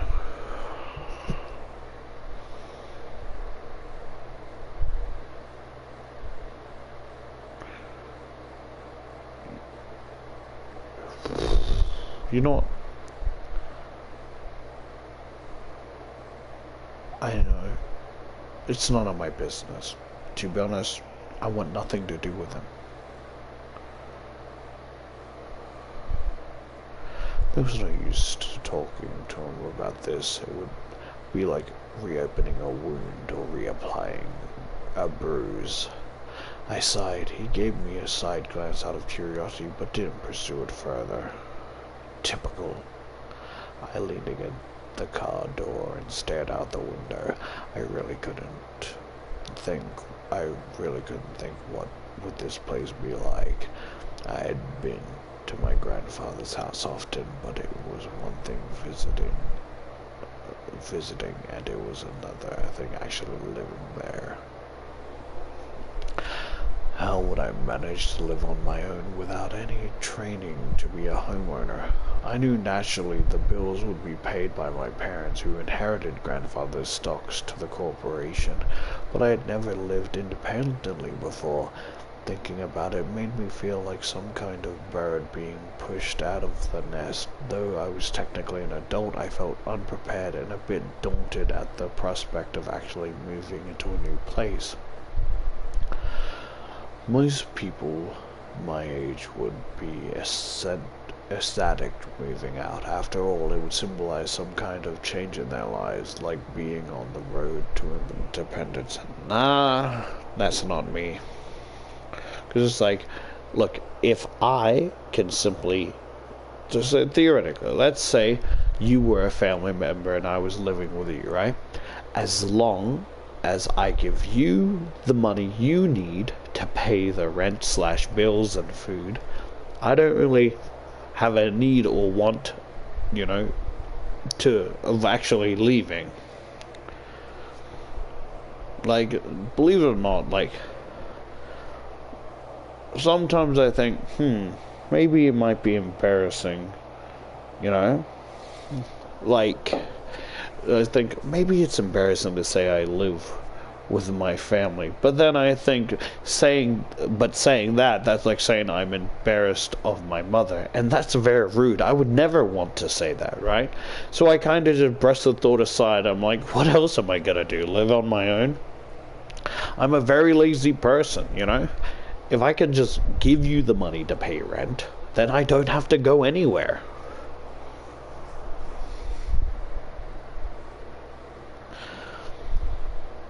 But I felt like it was nothing of the sort. I really hoped I wouldn't let my parents down. I wouldn't want to let grandfather down. What would he be saying, right? Pardon me. What would he be saying right now? I gazed up at the passing clouds in the sky. If you're out there, grandfather, how would you be doing? Would there be anything you'd want to tell me at this moment? And of course, no answer. What was I going to do? Searching for an answer in heaven that would or would not exist?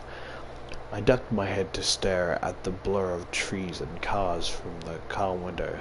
My head was definitely going into the clouds there at any moment. Either way, I found myself being driven off to my new home. Bitch, this looks like the fucking, what was it, whenever there's like, the Final Four in Pokemon, like, gym battles where you gotta, like, fight one after another, or like the League of Seven or whatever. That's what this fucker looks like. Every fucking room has a different fucking contraption for that gym leader's type of Pokemon.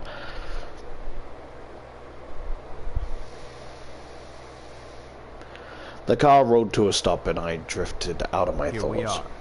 Go on in. Alright, tell Mom I love her. I love you, Dad.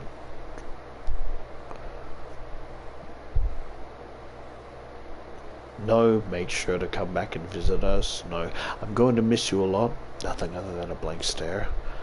I paused a bit before reaching for the car door handle, waiting for any form of goodbye, but he didn't speak again. I sighed and exited the car, hearing my dad pop open the trunk. The bags I packed last night were large enough to carry only the things I needed. I took them out, placed one bag on each shoulder, and closed the trunk. He then drove off, leaving me alone in front of the mansion. I watched the blue car fade into the distance of the road before turning to see my new home. There it is. It's huge. My grandfather gave me this. It's hard to believe. The house... Fuck, sorry, let me get a drink. There's like something in the back of my throat.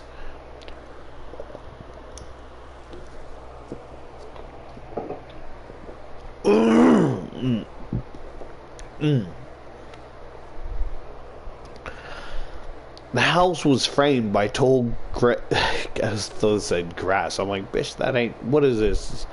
The fuck you mean tall grass? The house was framed by a tall gate. I hesitantly pushed them aside to take in the entire estate. I love how they added the little gates in the back, just the small details, you know? Wait, did I read that? Yep. The house still looked like it was... The house still looks like it was when I visited him. At a glance, it seemed kind of intimidating with its size, though if I came closer, it was clear that there was more to it than that. The brick walls were framed by shrubbery and lovely flowers, giving it a homey and welcoming look, but in contrast, the tall doors into the house gave me a feeling of grandeur. Wait, it says, frame shrubbery. Where's the fucking flowers? I don't fucking see them. Who knew what was waiting for me? But I wouldn't back down at this moment. I took out the key to the front doors and unlocked them. Well, I might as well make myself at home. I'll be staying here for quite a while anyway. That's when I saw them. Lying on the floor was a group of men. They were all unconscious. There was no explaining as to why they were here in the first place. I dropped my bags and I let the door close on its own behind me. Who the fuck are these guys? Why are they here? What's going on? Some of them had open wounds. The blood was staining the floor and the scent was intermingling with the air. I couldn't help but feel bad for them instinctively, but still I was shocked and a bit angry that at the sudden intrusion my mind suddenly went from caring to concerned to confused to demanding answers. Who the fuck are you people? No response. I'll call the police! Still nothing. None of them seemed to be awake. It seemed surreal to have random strangers in the house I just moved into. But I wanted answers quickly. That was until... get away from me! Woman, you're going to let me kiss you. And fucking excuse me? I couldn't believe it. Within a mere blink of an eye, one of the men went from lying on the floor to being right in front of my face. What was even more odd was the fact that I felt serene and calm about it. Slowly, desire burned from my chest, telling me to accept his kiss, and when my mind vehemently refused, go ahead. Oh, what the fuck?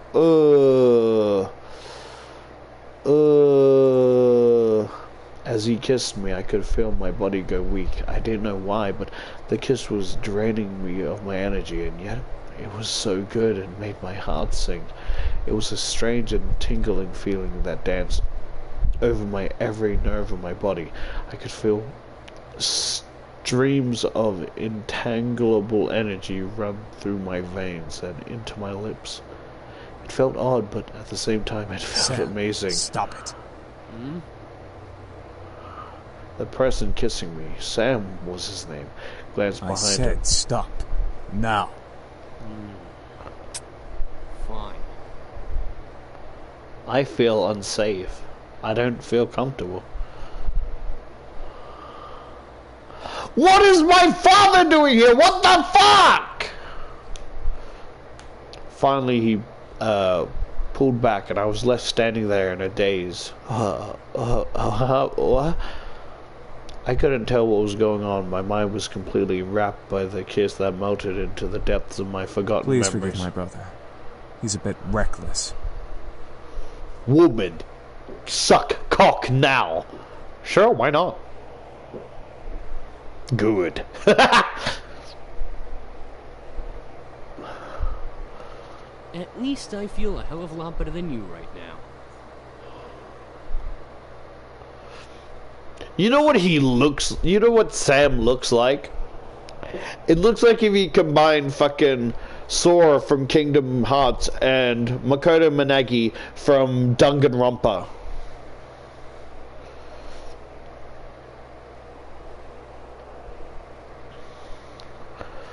Because you used your abilities on her. Sam, you're such a reckless brute. Taking advantage of a beautiful young woman like her. Shut that pretty boy mouth of yours before I rip it off your pretty boy face. So you're mad because he's pretty and you're ugly? No, that's wrong! Objection!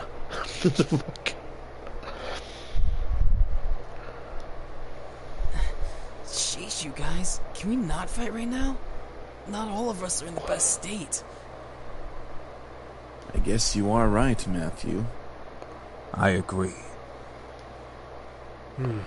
Why are there so many of them? I feel a little bit intimidated.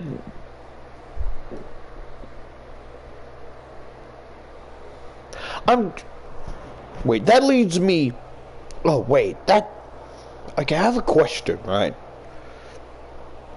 So, a succubus goes after men, right? And incubuses go after women. So where does in the line is like a trans male and female, right? Do a succubus go after trans females and vice versa, or is it because trans males are biologically male? Hear me out, biologically, so they would automatically target the biological female, sorry. Biologically, the trans male is biologically female. Wait, you get what I'm saying? I'm confusing myself. I'm just wondering, would they like, oh, you identify as so-and-so? Okay, you know, that's fine. Or is it like, yeah, I'm like, even though you identify as this, you still have the smell, or, you know, I say smell, but I imagine like, I don't know what fucking succubuses or incubuses are like. I imagine it's like an aroma that I'm thinking of succubus, Sakura, whatever. You get what I mean, all right? I'm not trying to be transphobic. I'm just trying. It's a curious question on where do trans people fit on the list for succubus and incubus. However, the men got up and started to chat freely. My thoughts began to resemble, and I remembered my confusion and anger once more. Only now it was multiplied tenfold. What? Huh? Did you say something beautiful? You know, did you just fucking redraw the fucking chef from One Piece? And I exploded. What is going on? Why the hell are you in my house? Why are you all bleeding? You kissed me. Who the fuck are you people? I couldn't help exploding, but after being taken advantage of and being left in a mush state, my words escaped without filter. It definitely scared the men around me, even the guy who kissed me. Wait a second, the guy who kissed me. What's your problem? Kicks you in the dick, fuckwad! That's my purse! I don't know you! What's your problem? You can't just go around forcing people to kiss you like that. Are you some kind of fucking pervert? Pervert? It was only a kiss. A kiss I didn't consent to, retard! Oh shit, my bad. I was getting into character and like getting too angry, and I'm sorry, it slipped out. It's embarrassing. It's so bad because I got into character and like I got, not that the character would say that, but you know, I usually only use that word when I get frustrated in rage games, and I was getting into character that was getting angry. It kind of fucking tricked myself. I didn't mean to say that. I'm so sorry. It's just, I didn't mean to say that. I'm sorry. It might mean nothing to you, but it meant a lot to me. Is it your first kiss? Ow! Hey! Piece of shit! I know first kisses aren't exactly amazing and full of sparkles like out in old fairy tales, but I at least expected it to be more than just something forced on me. So it was your first kiss. Stop making such a big deal out of it. Dick twist punch! Are you asking to get punched again? Well, what do you want me to do? It's not like I can somehow take it back. Watch me.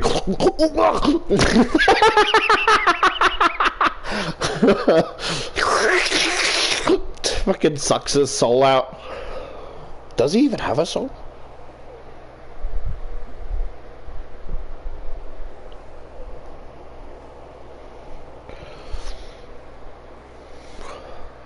How? You're just being violent now. Yes! Yes, I am! You deserved it! Anyway, if you try and pull any funny business in the future, just a fair warning. I know Taekwondo. I think I bickered enough. Time to get back to the main issues. Who are all you people? Like that's scene from fucking when there's a bunch of eyes in Patrick's home and shit. So what exactly are you all doing in my house? Miss, please forgive us in our intrusion. We didn't know this abode belonged to anyone, nor did we have the time to take that into consideration. What? What do you mean? You can't just barge into people's homes. We wouldn't have had to if we weren't as wounded as we are currently. We just escaped from a deadly fight that could have ended our lives. Luckily for us, your home was near and the windows were unlocked, so we quickly came inside. You went through the windows? The last I remembered, there are laws preventing strangers from stepping on private property, although considering the severity of their wounds, it had to be serious. I guess that explains the wounds, but not why he kissed me. He had absolutely no right to do that. Well, lovely flustered lady, it's hard to explain, truly. We're not exactly normal. You're autistic you're autistic like me? Let's go!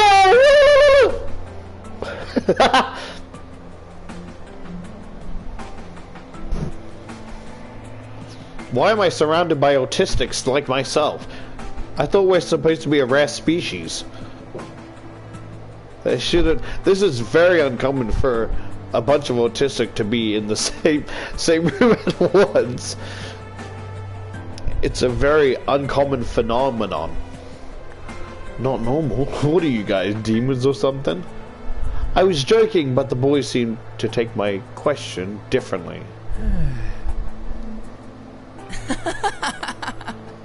Well, yeah, actually, something like that. Nope, let me out! Let me out! Let me out! Just starts rattling the door. We're incubi, miss.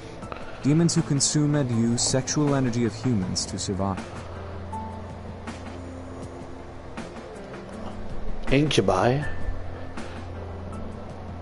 Demons that haunt humans and make them sex-crazed monsters? The mythical being that could look like anyone just to get into your parents? The imaginary monsters you only saw in movies or on TV? Hello? Did you hear him? We're telling the truth. Yeah, well, excuse me, I'll sneak around back. Do you think she's still processing it? Yes. And she'll understand right about... Right, that was funny while it lasted, but the time to cut the joke short. Incubuses don't exist. There's no way they actually exist. That would be practically impossible. Incubi is the correct plural form. And yes, we do exist. You've got a lot of attitude on you. Prove it. As soon as the word left my mouth, I instantly regretted them. Eric, go ahead. Very well. My sweet, you're so tempting with such non-belief. Let me ease your mind with a tender kiss. I promise you'll enjoy every minute of it. And maybe you'll even want more.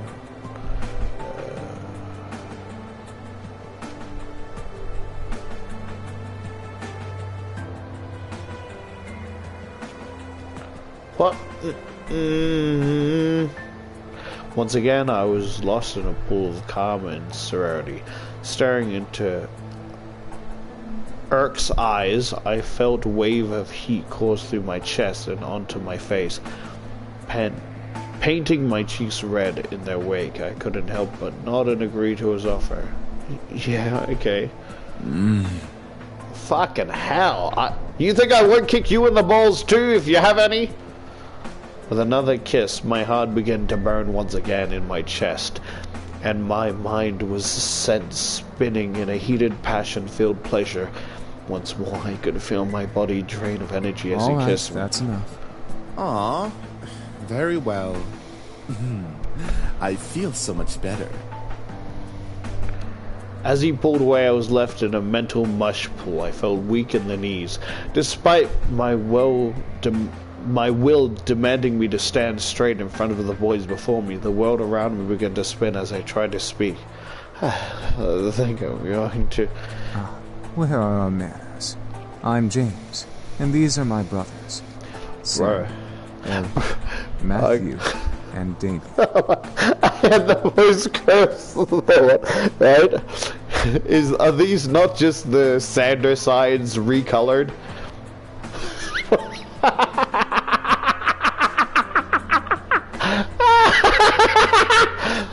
Am I wrong? This is just Sander signs.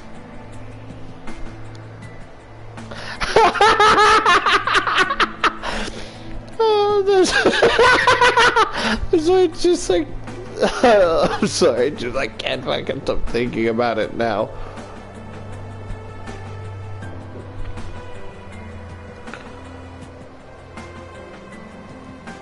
Miss, are you okay? Shit. She fainted. I couldn't believe it. Incubi, real. It all spun around in my head until I saw only black. Floating in the darkness, my mind kept replaying the scene over and over again, reminding my body of the touch of lips against mine. Pardon me, you can probably edit that out with animation, or not, whatever. However, I began to feel smooth silk around me and my eyelids unwilling to open. Where? I awoke to find myself in an unfamiliar place. Where was Mom? Dad? I was pretty sure this wasn't my room. Oh wait, I lived at Grandfather's house now. Of course it would be unfamiliar. I rubbed my eyes and surveyed my surroundings. I was still in the clothes that I arrived at the house in, but I was laying in a silk-covered bed. I remembered coming in the afternoon, so how was it nighttime already? Suppressing a yawn, I stretched my arm. Maybe I should order some food for delivery. I was about to sit up, but when I suddenly realized I wasn't alone. You're awake. Ah!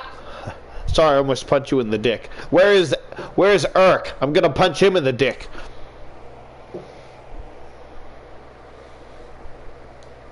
Ah!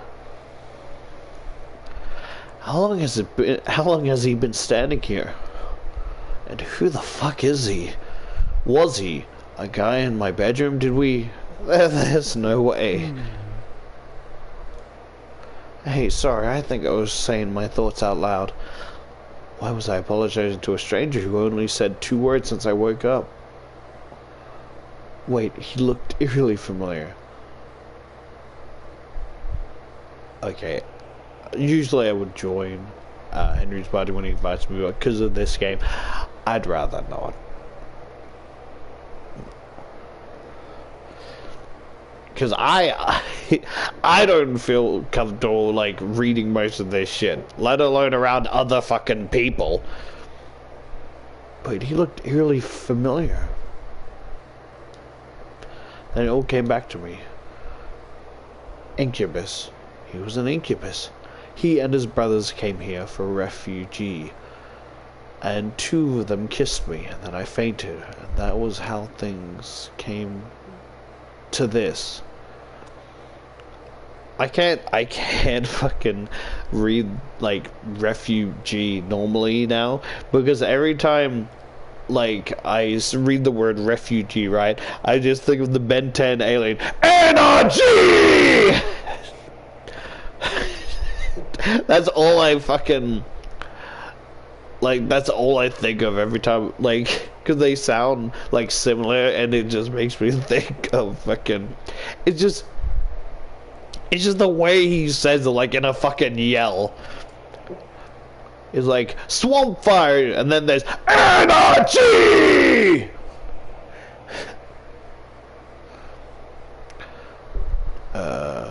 And 2 of them kissed me, and then I fainted, and that's how things came to this. Oh!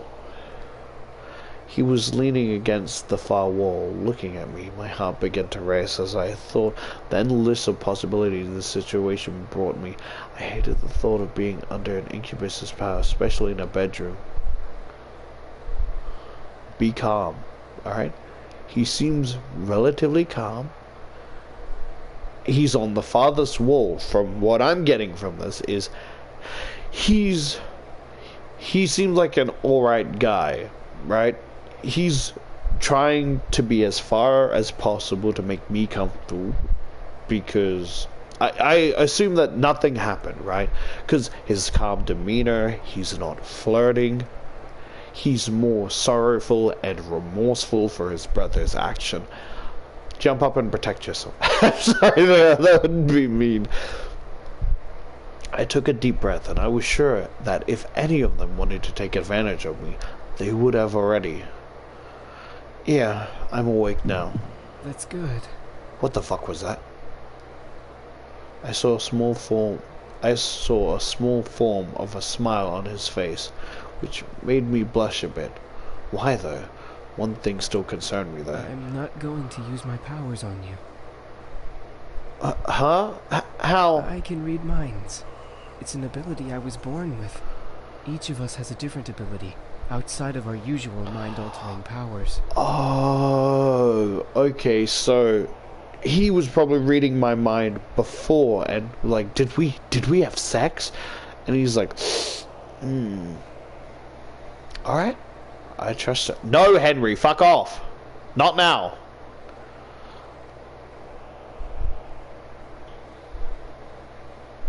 Great. Even more surprises. My worries about the situation I was in grow.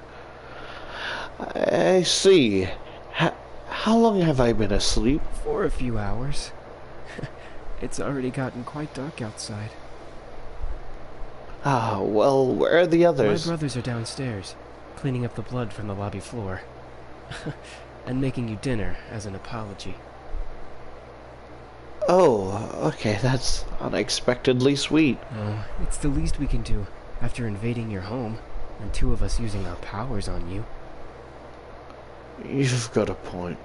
Right, I'd forgotten about that. It still irked me that they had practically taken advantage of me at that point.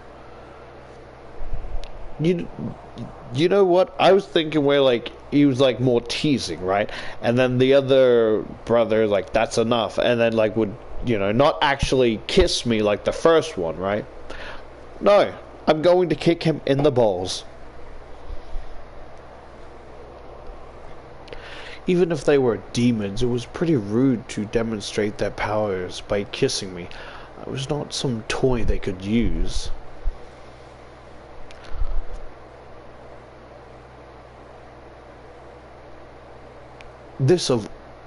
All of this seemed unreal. I was like something out of those romance novels Naomi read. I wished I could have just went back to sleep and forgotten all about it. I don't know why, but see how the you know where the name would be, right? I just think it's him holding a black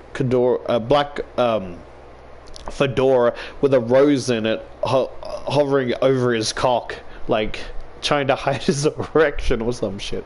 Not that like he would have an erection, but it's just funny because it looks like he's holding a fedora. Maybe I should have called the police on them. Then I would have landed in this. Then I would have never landed in this situation. Do you feel well enough to get out of bed? Yeah, I think. Whoa. Trust me, I won't let you go. Okay, look, I trust you, but being this close to a guy is really nerve-wracking. I'm not so sure about that. I promise. Okay, I trust you. Good. Because if I don't, I can't stop you from fucking dropping me off the roof. I was speechless. He was carrying me as if I weighed nothing. He was so strong. Thank you. Oh yeah, shit, I forgot. It's alright. I'm used to it. So is he willingly? So is he willingly reading my mind, or is it kind of like a Dolores from Encanto situation where it's just something he can't control?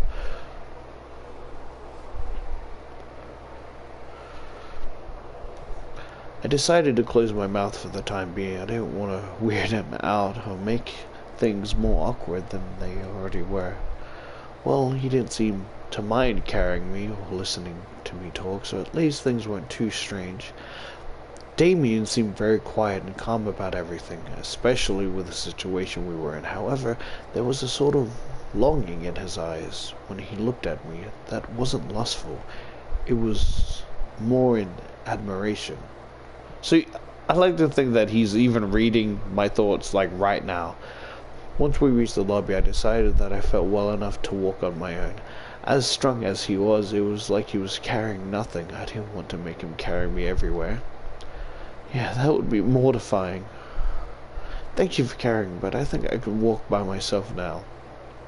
Not saying I didn't like it. I mean, I liked it. Not in a weird way, of course. It's not like I get carried around all the time. But, well, what I'm trying to say is that it was nice of you to do that.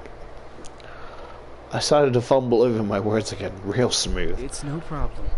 I'll be heading to the dining room then. Alright. Alright, see you. What the fuck? What the fuck happened there? I'm gonna see that on stream again.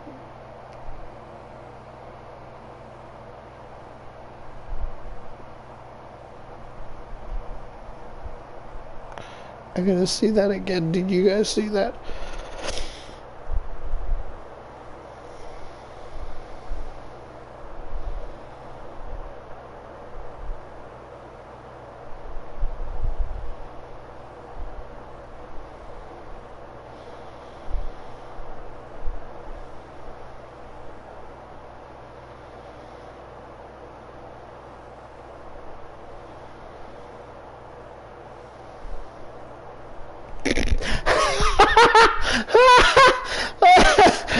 Why did he move like that?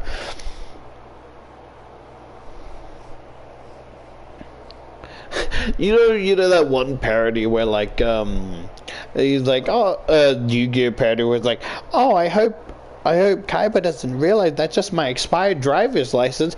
And he's like, Yugi, go. And he's like, shut the fuck up, Yugi. That's what he reminded me of. He gently lowered me to the ground before he walked off quietly, disappearing into the shadow of the dark lobby. You know what, let's,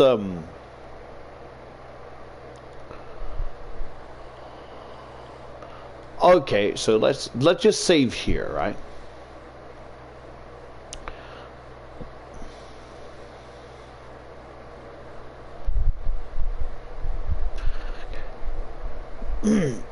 Because just in case this shit turns off, I don't want to go through all this again and pick the choices. He gently lowered me to the ground before he walked off quietly, disappearing into the shadows of the dark lobby. Oh, hi! Why do you walk like that? It looks like they've been corrupted by the PB glitch.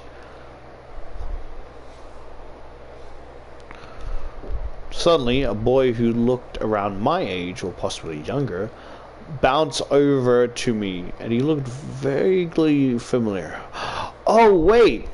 Oh, you're Matthew, right? Every time she says they look familiar, I keep thinking, are they talking about the actor with, like, the scarf and shit? Mm-hmm, that's me. Are you feeling any better now? We were all worried when you suddenly passed out. I'm fine. Really? Your face is kind of red. Do you feel sick? No, I'm fine. I'm sure of it. I must have been blushing when Damien was carrying me downstairs. How embarrassing. If you say so. I hope Sam and Eric didn't make you upset. I'm going to cut off their dicks and use it as a beehive!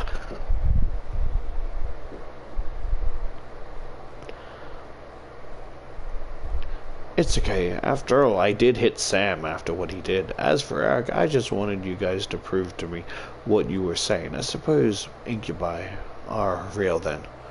I wondered how exactly I got myself into this mess. First my grandfather, then a fight with my father, blowing up at Lazzetti, and now this. I certainly had a knack for getting myself into sticky situations. Oh, I have an idea. Can you not smack your fucking lips in my ear? Bitch, that's what you sound like. He shoved his hand into his pocket and with a cheery grin on his face. Wait for it. Is he trying to do a magic trick? Ta-da! Why does... What is that exactly? He smiled as if to wave it off, but when he opened his eyes and saw what he was holding, his face froze in shock. He pulls out like a handful of bees that are swarming down his arms. Wait a second. What did I just make? This is...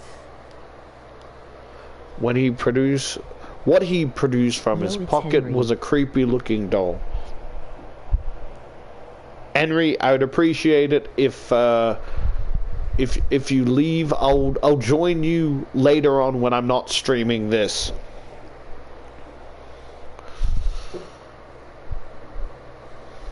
Ah, what is that? Why does it have a knife? I'm not sure. Danganronpa! You know what this fucker looks like? I'm not talking to Henry, I'm talking to chat. You know what this fucker looks like? Oh, he looks like, what's it? You know that evil fucking, the hamster from the, Stitch TV series that keeps trying to, like, capture Stitch? Does he not look like that? With, like, the little cape and shit?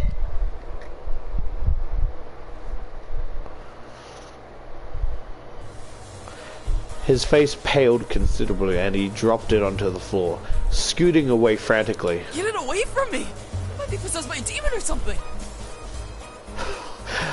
Ooh, I hate to be the bearer of bad news. I love how I love how it's like such a went from like probably drawn to poorly drawn. But isn't he a demon? That's not what I wanted to make. I just wanted to surprise you with a stuffed animal or just something to cheer you up. That looks like it came straight out of a horror movie. He slumped his shoulders and looked down at his feet and is like stabbing at his ankles. Oh, it's okay. You don't have to look so dejected. I mean, it's certainly unique.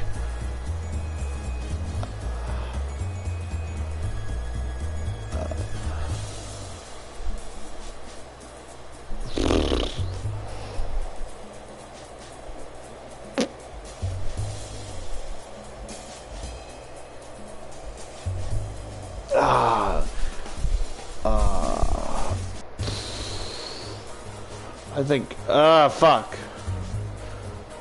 I think you can have What? I appreciate the thought, but, no thanks. That's too bad. Are you sure? I picked up the doll and waved it around him. It's funny teasing him. Ah! Help! It's gonna kill me!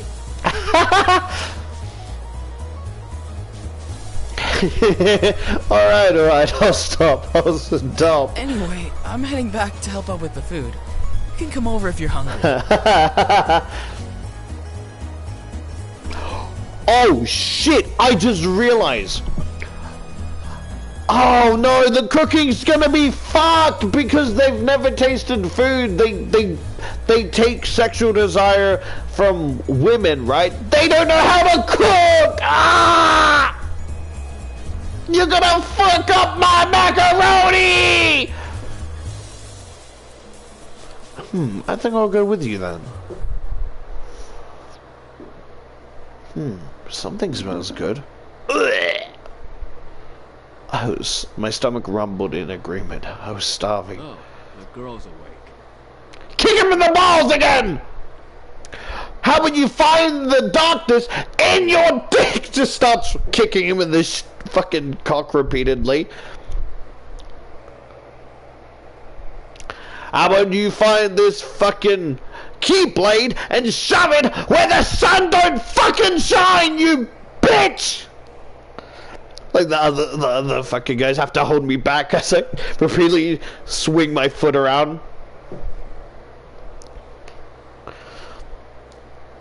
Excuse me, I have a name, you know. Really care? You're in my house, bitch! You've got a lot of fucking nerve!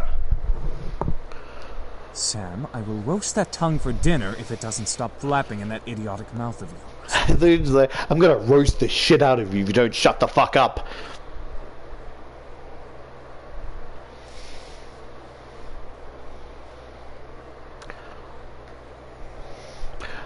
You know what Sam looks like? He looks like if a lesbian slur personified into a person, and that's what Sam looks like. The only cute thing about him is like his little eyeliner thing. Everything else is shit.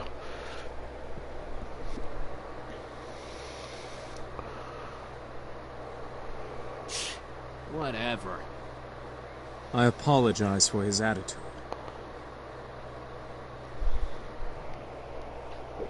I want to see, like, you know, have you seen the thing where it's like, Daddy, I've been a bad guy. It's like, for the last time, Father, is Father, I have sinned, or whatever, right?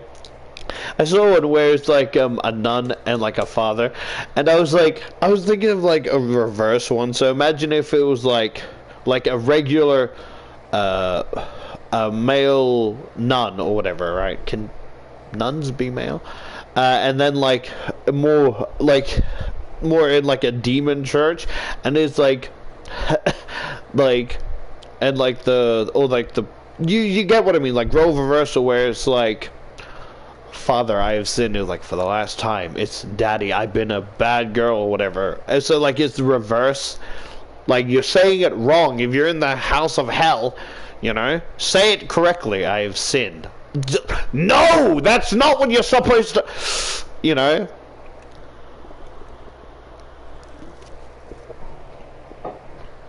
Oh, Oh, his name's Jade. For a second, while I was drinking, I looked at his name in the corner of my eye where my glasses weren't, like, you know, there's the corner, right? And in my blurry vision, in the corner of my eye, I thought his name was Lemonade. I don't know why. Oh, it's fine. Good. I hope you'll enjoy the meal we prepared for you. Meal? For a second, my mind didn't understand what James meant. Maybe it was the shock from the doll getting into my head and distracting me. Ah, that's right. Damien and Matthew mentioned that they were making dinner as an apology. Oh, wait, you didn't have to. We insist. Besides, it's quite impossible to undo our cooking, even if you command us to. I can try. Oh, right. Well, thanks. Matthew put down the last of the plates on the table and bowed a bit exaggeratingly to me, gesturing to the table with a sweeping motion. There we go. Dinner's all served. But I thought, what do you mean the rest of the plate? There should be only... I thought you... What? Huh? What happened?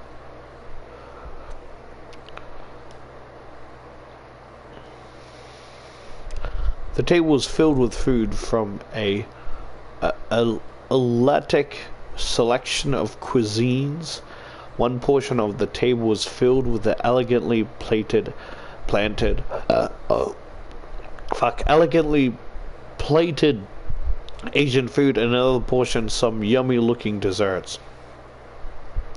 And there were yet more and more plates than I could have possibly imagined. Well, that's a lot of food. It looks amazing. We hope you enjoy it, my sweet. What? So, wait, me? That's enough, Eric. You're no fun, James. I don't need to be fun, Eric. Miss, please follow me. Sure. Oh, it looks weird because he kinda looks like my father.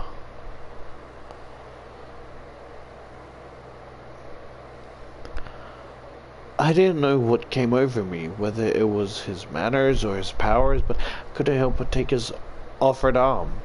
James seemed very kind and intelligent. Aside from that, there was something that set him apart from his brothers, not to mention he didn't really seem to hold much appreciation for them. Miss, I have to ask, why do you live alone? Oh, it's kind of a long I'm story. all ears if you wish to tell. Could you maybe not be so close? That was really... that was quite... you're a bit close to my ears, if you mind. No. Sure. He's being polite, so I guess, you know... To put it briefly, I just moved in today. That explains the luggage you brought in when you came through the front doors. By the way, we put your belongings in the room you were sleeping in. That seems to be the master bedroom, I believe.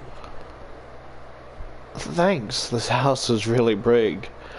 I don't think I've even explored the entirety of the estate when I was a child. You lived here before? Me? No. Truth be told, this was my grandfather's house. I used to visit him all the time when I was younger. May I ask why you now live in your grandfather's house? He actually passed away yesterday. He was bequeathed to me in his will, and I was sent to live here, whether I liked it or not. My condolences. It seems like you don't like the idea of living here. It's not like I don't like this house or don't have a fond memories of being here.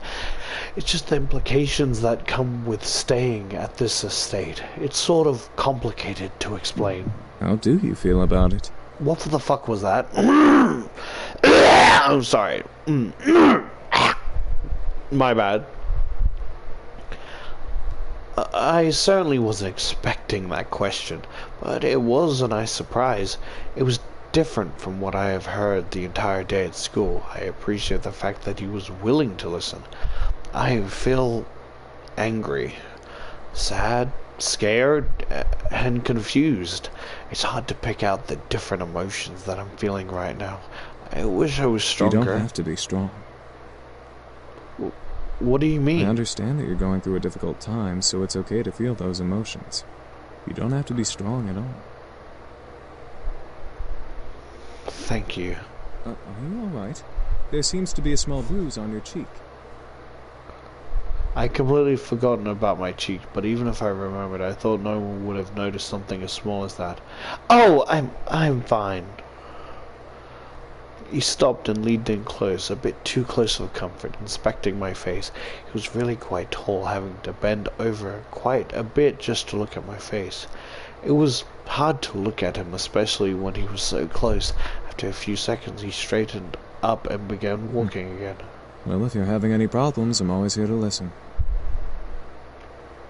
That's really kind of you to offer. My pleasure. Here's your seat. How long is this fucking dining? Like, how long is this fucking dining hall fucking ass table? It's like the fucking it's the fucking table from Shrek 2, right? With his long ass fucking table. And we're just slowly walking, locked in arm from one end to slowly walking, having this conversation. Why is it so long? Let me get your chair for you, lovely lady. He like sits down, like there's a chair, right? But like he's kind of like hovering, and he just taps his lap. Right here, my dear. Your chair is very hard and waiting for you. Oh, Urk was very charming, and his smile pulled at my heart. The way he kept flirting with me definitely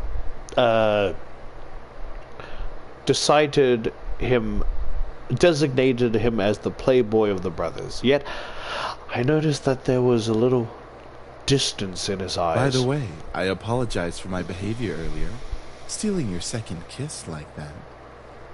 You got that slivery tongue of yours. That slithery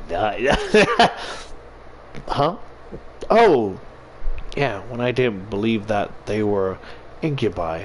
It's fine, I guess. I mean, you didn't just get up and grab a kiss for no reason. I'm not as forward, unlike Sam. Suddenly, Urk leaned in and whispered in my ears. I won't lie to you. I enjoyed kissing you. Feeling you melt in my arms. Oh, don't do that, please! That scared the shit out of me! Oh my lord, oh! That was so close in my ear!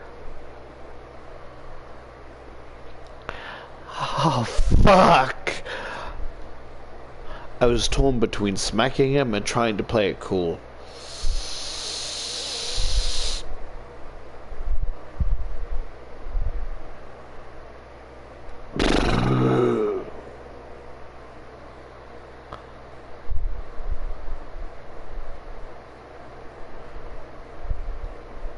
You sure are quite the charmer. Yes, I am known for that. I wanted to smack him like a reflex, but I didn't want it to be like on purpose. It's more of, you know. As much as I appreciate the constant compliments, you don't have to keep talking to me like that. What? Sorry, I wasn't throwing up at you. He battered his eyelids as if he had no idea what I was talking about, and I couldn't help but laugh. Well, like you're trying to get into my pants half the time. I can assure you, I'm just a lover of beautiful women. Something tells me there's more to it than that. For a moment he looked away, losing a bit of his smile. Before I could question it, though, he turned back to me with a new teasing smile. Did you want there to be more? I didn't want to hit him, but I don't know how to react, so I couldn't look at him. He merely chuckled again in my ear. Sorry. You just look so cute when you're blushing. I felt my face heat up simply from his words. Then Urk took my hand and kisses it I gently. hope you'll enjoy dinner, however, my dear. Well, I mean, I guess on the hand is much better than taking it from the lips.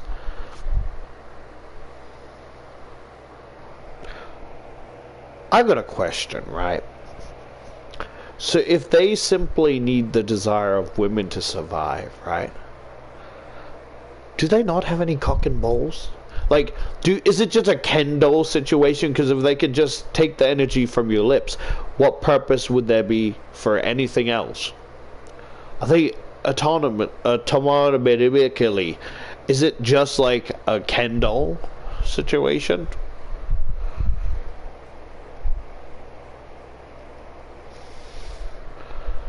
I drew my attention back to the dishes. I was both intrigued and slightly scared of the amount of food they made. You know that all that food is mostly gonna go to my stomach and not my chest. I don't think it's gonna turn out the way you think it is. Seeing my expression, Urk leaned forward and proudly smiled, gesturing to all of the dishes with a dramatic sweep of his arms. I made almost all of the dishes myself. Humorously enough, Matthew looked at him with a shocked expression, as if he was betrayed. His face changed instantly to that of a And frown. I'm the Queen of the Nile. What's that supposed to mean? Me, you, and James did the work together, dummy. It's you, James, and I, Matthew. Little boys will always make mistakes. Matthew looked at James in disbelief, probably for siding with Urk, and annoyingly swiveled back towards Urk. I'm not a little boy. I'm barely a year younger than you. Well, you certainly don't act like it.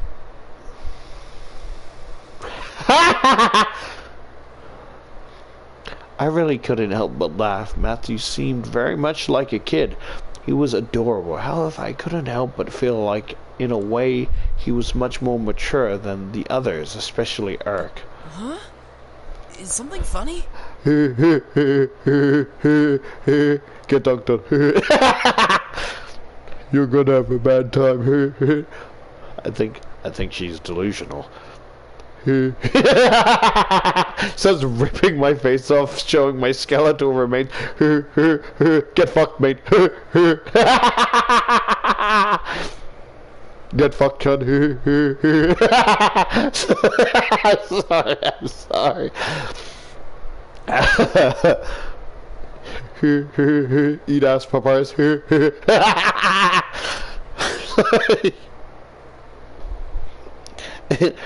Go ahead, ground me if you want, but nothing's going to unfuck the Thanksgiving turkey.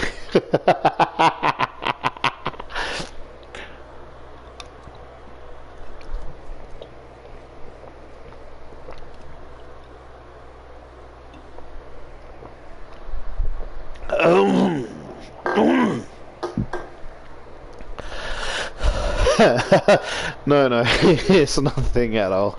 Thank you for the meal, all of you. Oh, you're welcome, miss. Such a well-mannered young lady. Beautiful inside and out. But wait, you haven't seen my insides. Oh, maybe I don't want the answer to that question. Eric, knock it off. In agreement with Matthew, Sam cocked his head and glared at Eric. I thought he just whipped out his cock. Seriously, you're getting really annoying with that suck-up act. The only thing I want to suck up is her.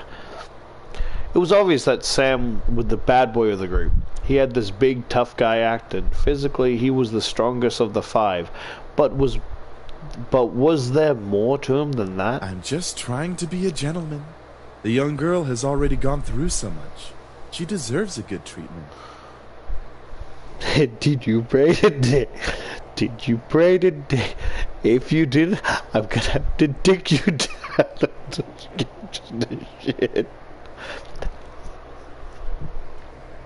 it's funny because they're demons. So it's a play on words because if my character doesn't pray, then I'm basically metaphorically and literally fucked. Because you get what I mean. There's a difference between being a gentleman and being an obnoxious flirt. When you obnoxious cock. Schooled even by James. You're gonna need some cold water for that burn. What do you mean, even by a James? James is a like, like it's a rare phenomenon for Jameses to roast someone. Heh.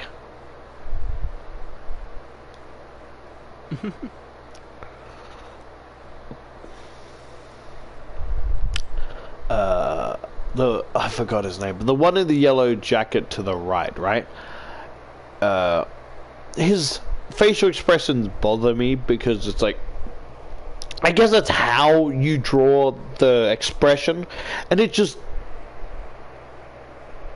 I can't say anything myself because I haven't really mastered the type of expression I'm talking about, because it's like a way you draw, so it's like it doesn't look forced, right? But like I know it's hypocritical coming from me, the manipulative hypocrite. That's my title, as well as ambiguous abomination. But like, it just feels generic and basic, you know? And I don't mean that in a negative way, because I'm still learning, and I'm sure the people who made this are still learning as well. Oh no, why is it spicy? Water!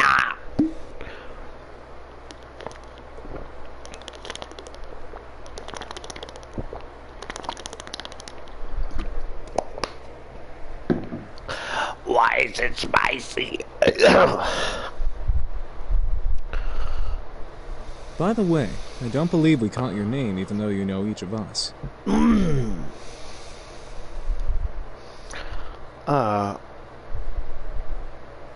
I'm Melanie, but, you know, my friends call me Micah. It's a pleasure to finally know your name. Yeah, that's a nice name. They were so comfortable around me despite the awkward situation we landed in. It was as if it was totally natural for them to be around humans. I guess that's just how incubi worked. But I was still curious about one thing. Excuse me. All at once they turned to me. I didn't know why, but having all of them look at me made me feel kind of important, like a queen or something. Whenever she said that, I just think of the fucking I don't know what I'm talking about, right? But it's like, you know those prank videos, right? Where it's like, where someone's a mannequin and they like suddenly turn their head and like you'd have the fucking Five Nights at Freddy's ambient noise. Oh no, that one video of the guy recording the black guy on the bus, right? And it zooms in and he turns his head around with the Five Nights at Freddy's ambience. That's what it reminds me of.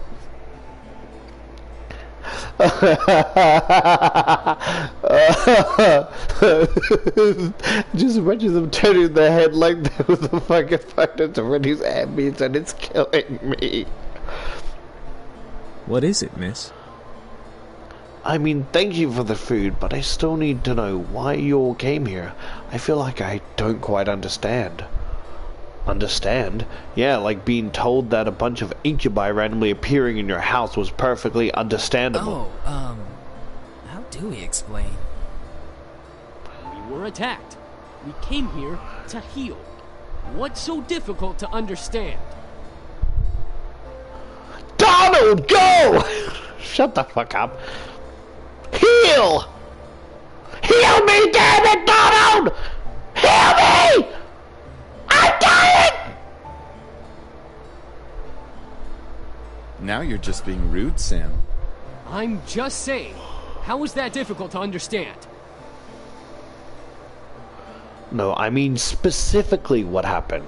Well, you see, we've been traveling around for quite some time now. Just recently we came into town, but we were jumped by this band of misfits.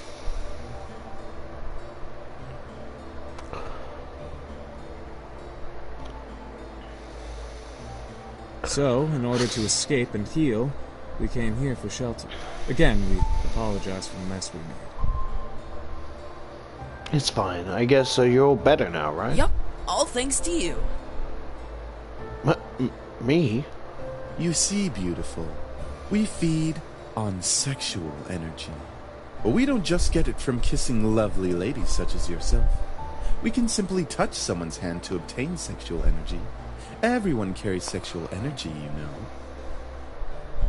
I was shocked. It wasn't just kissing that gave them power, it was anything physical. No wonder I was out for a while. These incubi intrigued me, but I could almost hear a warning siren going off in my head. Is there anything else you wish to know? Well, what do you plan to do now? Yeah, what are we gonna do now, James? That is a very good question.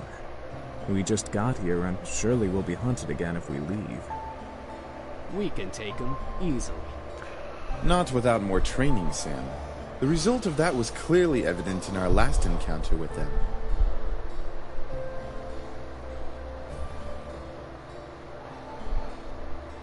At that moment, I didn't know what came over me, but I felt sorry for them. They couldn't survive out there. If they didn't know breaking and entering was against the law, they probably don't know what else was illegal. They would cause chaos all over town. On the flip side, they could be taken in for questioning and be poked and prodded like frogs for lab research. That was even worse. Oh, you saw his expression change? Like... yeah, like, look, he's reading my mind as I'm reading this. That is... I don't know if that's purpose, like a purpose detail on purpose. But, like, that is such a neat little detail, at least to me. It's like you're thinking this in your head, and he's reading your mind, giving that word expression. But most of them remind me of back then. I was standing alone. The entry classroom was filled with laughter and chatter, but I stood in the midst of it, quiet and alone. It was strange seeing the whole world pass in front of me with such vibrancy, all while I stood there. On the plus side, I wasn't engaged in any drama that might have arisen, like scribbling on someone's paper for revenge or kicking someone too hard. It was kind of nice just standing back and watching things pass by and life go on. I had long convinced myself that I prefer being alone. I often encouraged myself saying, yeah, I want to be alone. There's no one I like better than me, so I ought to spend more time with myself. But there was a certain bitterness that made me feel sad. There was a difference between being alone and feeling lonely. I just didn't realize it at the moment. And even after that moment, my father, my mother, there was no one to turn to. I was so lonely. That's when I decided on it right then. I was going to see my grandfather. I didn't care if my father wouldn't take me. I was going to walk my way over there and see what he had to say about it. I had never seen him before that. What better time to see him then? If no one else was going to help me with what I was feeling, I might as well turn to him. So after school I decided to walk there. I had no idea how to get there, and I was armed with only a scrap of paper with an address scribbled on it. As a 7-year-old, I obviously had great ideas. Soon I knew I was lost. I stood there on the sidewalk, back pressed against the wall, and eyes watching the stranger pass by. And like always, people continued to pass by and life continued to go on. I was more depressed than ever. I had ended up in a situation I was originally in. Nothing had changed. I thought that it was silly for even thinking that I could change things with my own hands. That was until a voice brought me back to reality. Is that you? Okay, oh, sorry. My brain went to a negative place, like, because I thought it was like, you know, what are you doing alone? I know where your grandfather is, follow me. And my brain went back to the trigger warning, because I'm like, oh, and fuck, my heart sank. Thank fucking the Lord that it was just my grandfather. Oh, I have an active imagination, right? So you can understand, like, if I'm creative with my artwork and all this shit, and, like, I have a big imagination, so you can imagine the amount of detail if it's with a thought I don't even want, right? You know what I mean? I was so fucking worried, because I'm like, I was gonna pause it and be like, look, we both know what's gonna happen. If you're not comfortable with that, either skip ahead to wherever, or wait until the stream is uploaded when I'm done, and then skim past it, right? Because I don't want to read this, but I probably have to continue, otherwise, you know. Oh. You know, but oh, thank the Lord it's just her grandfather. I actually was scared. Is that you? I looked up and saw an unfamiliar face, but it was obvious that whoever was talking to me knew who I was. And from that moment, things began to change. Life began moving its rusty joints, and I realized that things were moving along. Suddenly I had become part of a crowd that moved like a blur past me. I was no longer someone who stood still and watched life pass by. Life had changed, and I had changed, because the person who found me that day was my grandfather. I had the opportunity to help them. The question was, would I? I wanted to, but I wasn't sure if that was the best idea. After all, 5 demons in my house wasn't exactly the living arrangement that I had imagined moving into. There was the matter of making sure no one found out about their powers. Thinking about them as lab rats made my stomach queasy. And even if they passed for humans, how would I explain having guys living in my house? Imagine if my friends came over. They would practically think I was a part of a harem or something. Oh God, imagine if my parents came over. I think my mom would faint. Who knows what my dad would do? I think he would have them arrested on the spot. This was hard. Maybe I should have written out the pros and cons list before actually having to make the decision. Don't worry too much about it. You have plenty of time to decide. Besides, you should do what makes you happy as well. Grandfather, what the fuck? It was strange that I happened to remember what my grandfather said to me when I was little, but it did kind of make sense. They weren't in the exact situation that I was in before, but I didn't want to help. Wait, what? They weren't in the same exact situation I was in before, but I did want to help them out. I think it would ease my conscience and also make me happy. Make me a bit happy to give them help. As weird as that sounds. Clenching my hands into a fist, I strengthened my resolve to speak up. Well, you could... What was that, lovely lady? That is... Spit it out already. You could stay with me here, if you like. As soon as I finished, the room became still. I'm not sure what went through their heads. The silence in the air cut like a knife until I spoke up once more. It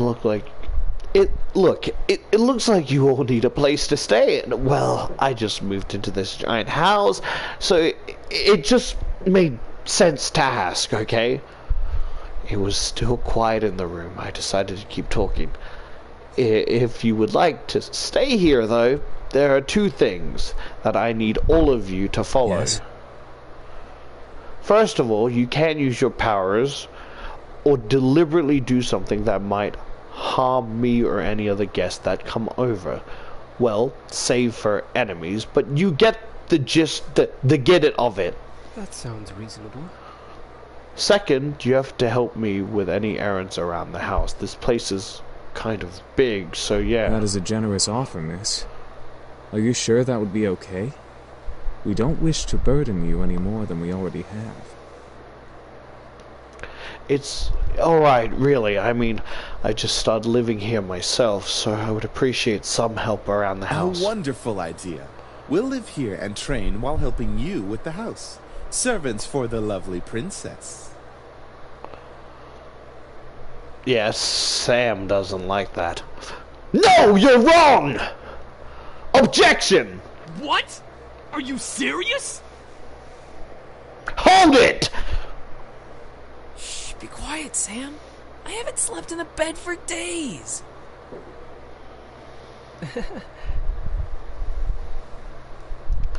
They all seem to like the idea except for Sam. And hey, I didn't really hate the idea either, even if they were incubi. Just imagine, right? Just imagine like me praying for like forgiveness or whatever for helping out demons, right? And like Sam comes in like bags under his eyes with like a pink or black like you know the those things like you wear with like the coffee mug or whatever, like you know the one Peter B. Parker wears, right? And he's just like, yo, could you fucking stop that? That's fucking disgusting. It hurts to even be near you when you do that. Could you fucking knock it off?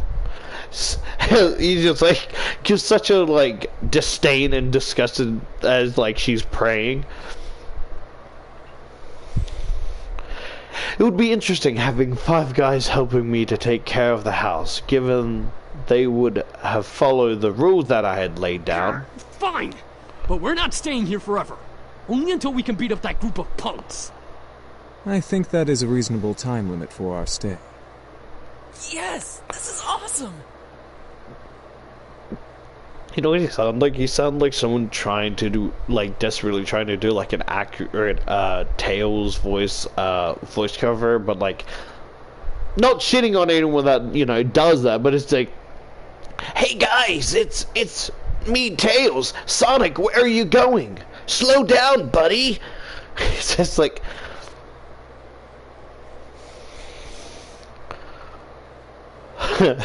It reminds me of like a comic dub or whatever. I know it was from watching years ago, and it's just like he's like everyone like had like somewhat accurate voices, and Tails was like, "Yay, Sonic!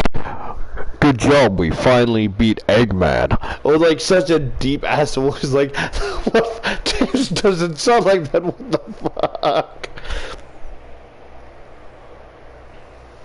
We finally beat that egghead! You're right, Sonic. High five. I finally finished my fancy gadget. Also beautiful, if you need a bedfellow. Eric, knock it off. I was happy that they agreed. Maybe it was because I wasn't going to be lonely for a while, or because they all needed help. I would never be sure. So what are we waiting for? Let's celebrate and dig in. Finally, I'm starving. Instantly, Matthew and Sam began to stuff themselves with food on the table. I noticed James's eyes twitching in irritation, so I stifled my incoming laugh. Really, you two? You're both acting like pigs. Fun fact, pigs can actually mostly eat anything. So if they're acting like the pigs, hopefully I'm next.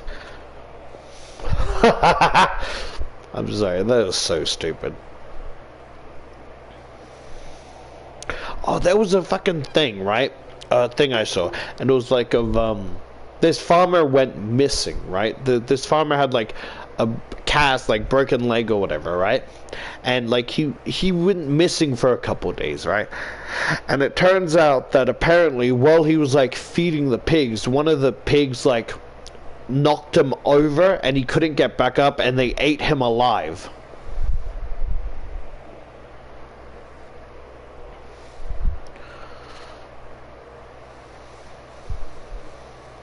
Let them have a little freedom, James. It's not like we've eaten recently either. I'm sure they've been starving. Still, that's no excuse for stuffing their faces like backyard swine. Sometimes I want to pat pigs, right? Not pet, but like pat. Because I keep thinking of the... you know that fucking... there's a video of like someone scratching a pig's belly with a Minecraft diamond sword, like, and it's sped up like, oh, good girl. Oh, there you go. You like that, don't you? And it's like pet edge of the as it's patting the pigs as it like rolls over, and I'm like, I don't know whether this is more funny or adorable, but it fucking kills me that he's using a fucking toy diamonds, Minecraft diamond sword to scratch it, and just like, oh, good girl, you like that, don't you? It's just a fucking... Why is it sped? I don't know, but it amuses me so. It almost like makes me want to like pat a pig's belly, because like I know it's not like, you know, regular animal thing, but it's just like, hello Baba, hello, be, be, be, be.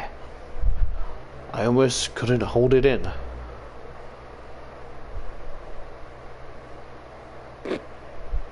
But I did.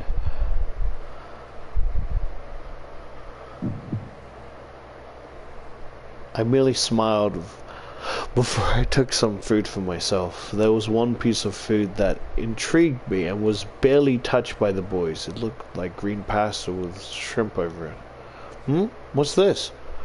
That, miss, is a shrimp pesto dish. Pastas are my specialty, so I'm positive you'll enjoy it. You fucked up my macaroni and cheese. I swirled some around my fork and tried it. I could feel my senses open as my taste buds practically melted in delight as the taste. It was creaming and savory. Almost impossible to describe. I imagine she's doing that fucking dumb anime pose, like holding her cheeks with her eyes closed. I just keep thinking of this image where it's like of the two female characters from I think Pokemon Sun and Moon, and it's like the character's like, but so and so, I'm straight, and the one on top of her is like, so was noodles until you get it wet.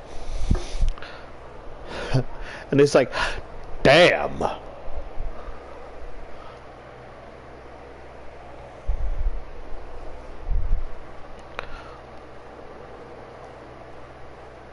Oh, the flavors are melting on my tongue.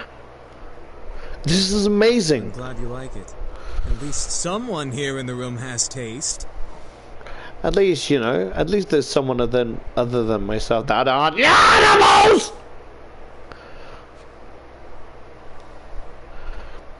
Matthew and Sam glared at Jane before they continued to eat. I couldn't help but smile at the brotherly quarrel before eating the rest of the pasta on my plate. James seemed to really hold high standards for his brother, though it wasn't my place to question why. Eventually, we all ate dinner together. It was strange eating with just guys, but they were enjoyable to be around. They made me feel like a part of their family as we ate together. However, our peace was soon disturbed.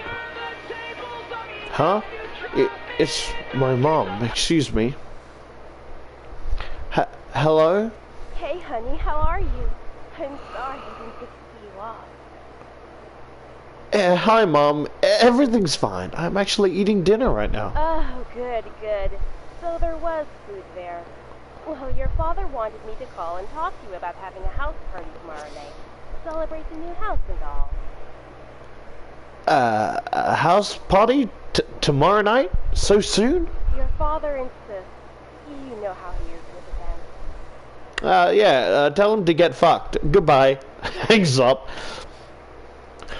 Smells like promotion! I know exactly what she meant. He didn't like long, relaxing periods between important events. It was slightly messed up. I was expected to act on the drop of a dime, from moving immediately the day after a funeral to my grandfather's house to now organizing a party. I know. Well, since I don't exactly have you two here to help me arrange it, I'm going to need some time to prepare Oh, things. that's fine. I mean, Suzu and Naomi can help. I have work, and you know how your father is. Cunt! Sorry. What I meant to say is, he's a cunt. I know. I have to do it myself. He won't help. I'm sure it'll be amazing, honey. I have faith in you. Thanks, All Mom. right, I gotta go. I love you, sweetie. Love you too, Mom. Sorry, that was reflex. I didn't... That was a reflex. A genuine reflex. I didn't know if she was gonna say that. But, like, that was just a reflex from, like... Just, you know, when I hang up... Not hang up, but, like, whenever I talk to... my father, right? And he's like... Damn, I got nothing else to talk about. So, you know, I'll let you be da-da-da. And it's like... And he's, and I'm like, yo, you know, if you ever want to talk, I'm always here.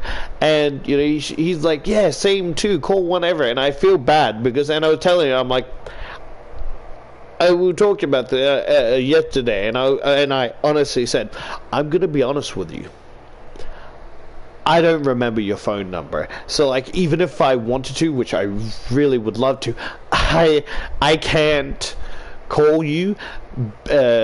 So I'm more relying on you to call me so we can chat. And he was just laughing about it. He's like, I get it, don't worry. And I was like, yo, like, love you, Dad, love you, Ma. Ma isn't necessarily my mother.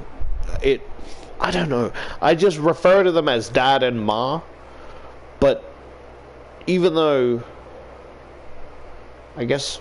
Ma would technically be a stepmother, I guess, but I don't really see her as a mother, but more just as, like, family. I acknowledge her as, I'm trying my best not to be rude, right? I acknowledge her as family, but I don't know where that is. She's close, right? She'd be second to Mum. Not like it's a competition, right? There's Mum, Dad, and then there's Ma, which is basically, you know, like, might as well say that Mum and Ma is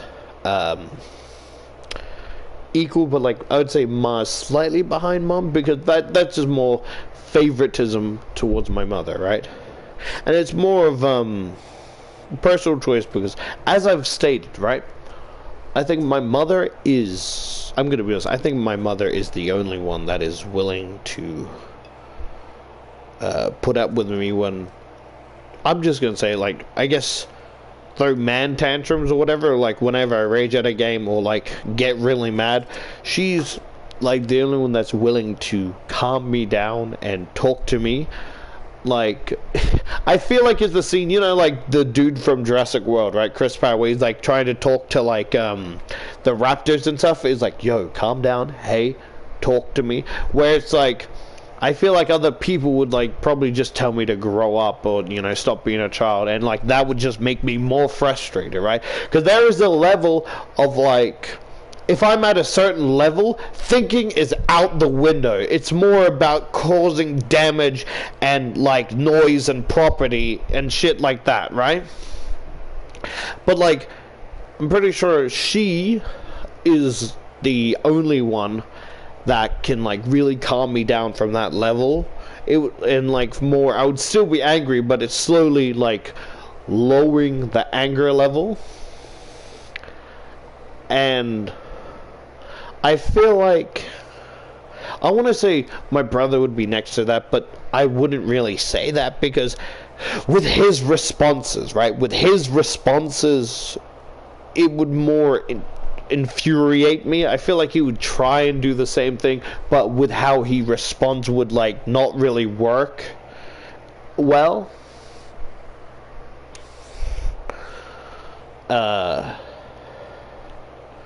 Yeah, because I love my mom and dad, but I feel like they wouldn't really put up with my shit like my mother does, you know? Great. Now how am I gonna do this? Is something wrong? She has to organize a house party for her parents. How did you... Right. Mind reading. I think my favorite is Damien. The second one is, the one with the skull shirt, but I think is more, of an adorable sibling rather than, like, a romantic partner. The one with glasses, he's alright, but he looks too much like my father. But yeah, I have to do it soon or my parents will be really disappointed. I'll have to stay up and organize everything tonight. Hey, why don't we help you? That's what we're here for, right? I don't know whether I hate that shirt or not, because it's like... Is it trying to be a jacket? Is it trying to be a... What the fuck is that?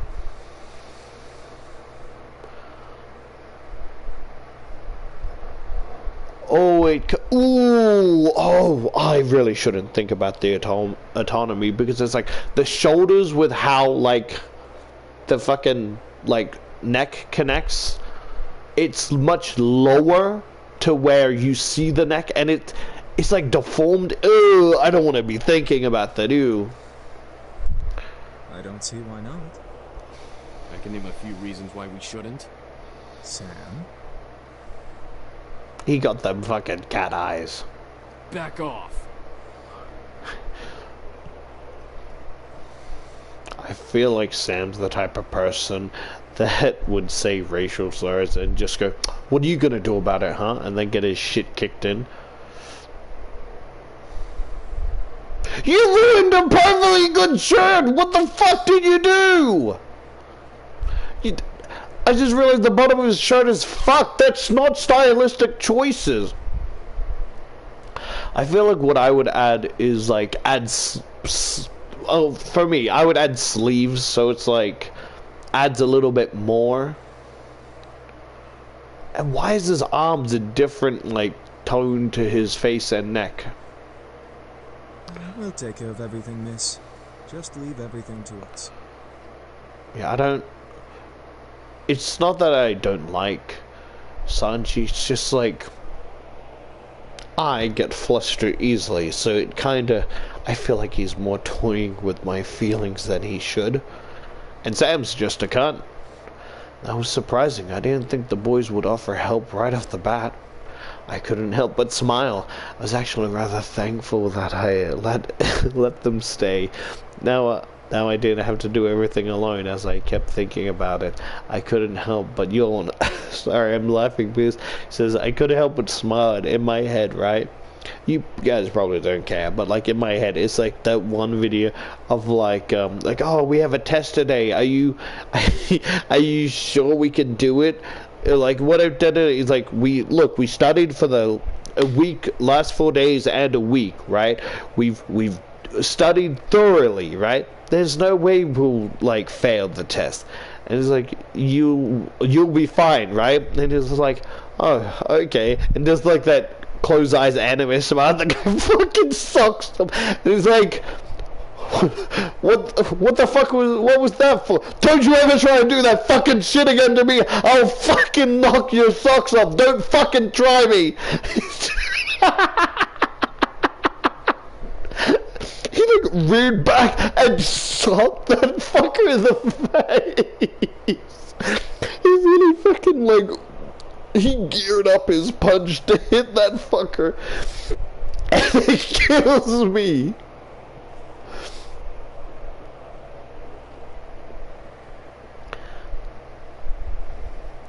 I couldn't help but smile. I was actually rather thankful I let them stay. Now I didn't have to do everything alone. As I kept thinking about it, I couldn't help but yawn. Feeling a little tired over there, Princess? No, I'm fine. Yeah. It's been a long day. At least tomorrow's the weekend so I can sleep in. Then it hit me. Wait, why are you all going to sleep? We found some guest rooms on the opposite end of the house from the master bedroom. I'm sure those will do just fine. Oh, got it. Alright then, I'm heading to my room to study and sleep. I guess I'll see you all tomorrow. Have a good night. I will. You too. With that, I left the the dining room and went to my room. Eric, no. What? I wasn't going to do anything. Yes, he was. Shh. I don't like what this is implying. As soon as I got into my room, a wave of exhaustion hit me. Why am I so tired all of a sudden? I just woke up from that nap. I dragged myself back to bed and hauled up one of my bags. I opened it and grabbed my economics book, knowing that no matter how tired I was, I had to study at least a page or two before sleeping at last. The words on the page scrambled in my mind as I read through them, but after 2 or 3 tries, I managed to understand what the pages was about. Equations, huh? Finally, I decided to change into my pajamas and head to bed. Today had been a long day, and I needed the rest. Hopefully, tomorrow will be better. 3 days of surprises in a row would kill me. And with the thought in mind, I drifted to sleep, embracing the darkness of slumber. You fucking pretty boys think you're all that, huh? Save that to the end of my pistol!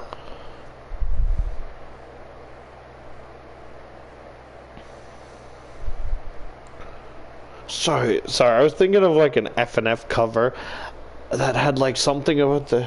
Oh yeah, it was like, thinking of like, the fucking Sussus Amogus or whatever, right? No pistol. Duh, duh, duh, duh, duh. You know what I mean?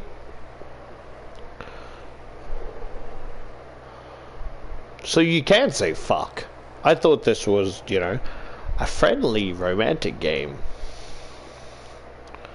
Huh? What's going on? I couldn't move my body. I felt like I was tied up. I couldn't see anything beyond the darkness that surrounded me, yet I could hear the sounds of heated argument coming at me from all directions. One move and she gets it! Let her go! Matthew? Come on, chicken shit. Fight us like a real man. Like you scare me, Sam! Come on!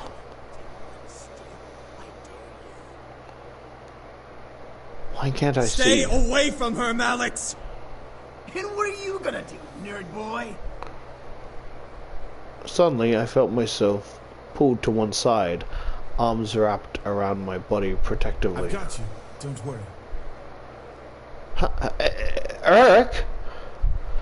As I was held in a tight embrace, I felt the world around me once again settle into a low, peaceful hum. The hostility of the dream before had faded into the black as the arms around me, rocking me comfortably. Slowly, though, my eyes fluttered open, and I looked up to see the person holding me. Damien? I stared into the eyes of Damien. His face was painted with worry and concern, and I knew he must have seen my dream. Why did I dream of Eric holding me, though? You can't control your dreams. Oh, well, I guess you're right. Are you okay? Yeah, I'm fine, thank you.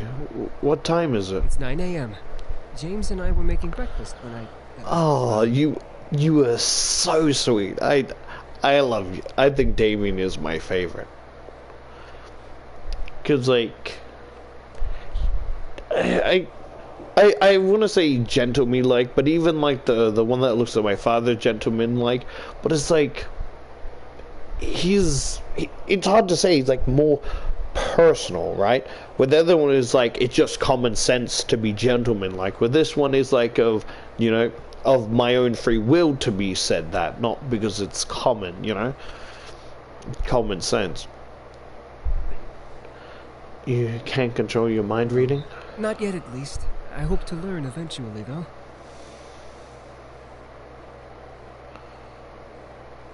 I grab his arm, pull him into bed, cover us in sheets, and gently snuggle with him. He's much bigger than my own body. Is everything alright? Yeah, I'm alright. I'm assuming you had a nightmare. Yeah, I'm sorry for disturbing you both. You didn't disturb us, miss. Besides, we'd rather make sure you're okay before anything. Just wake up with, like, eyes full of tears as, like the stinging sensation of, like, how much, like, imagine crying through the night and only now just waking up with dry eyes and the stinging sensation. Only for Damien to gently comfort me that everything will be alright. Sorry, just projecting a little bit. I apologize. It will happen again.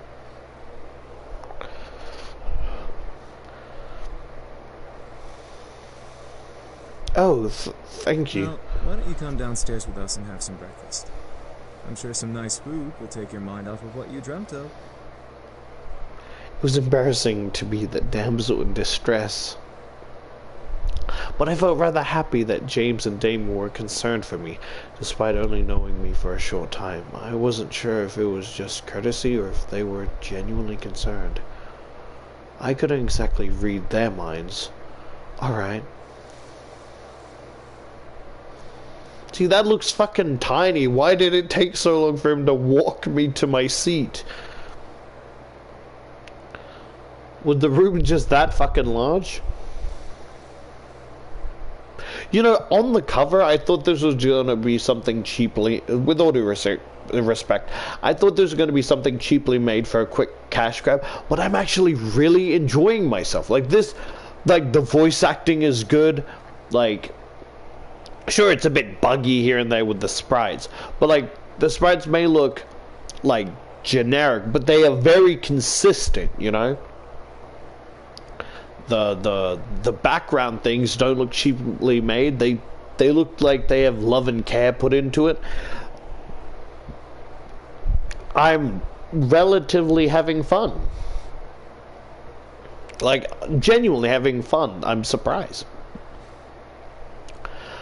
The two boys lead me back to the dining room, where the smell of bacon and eggs danced in the air. The smell wafted from the kitchen and made its way into the room, making my stomach growl in need.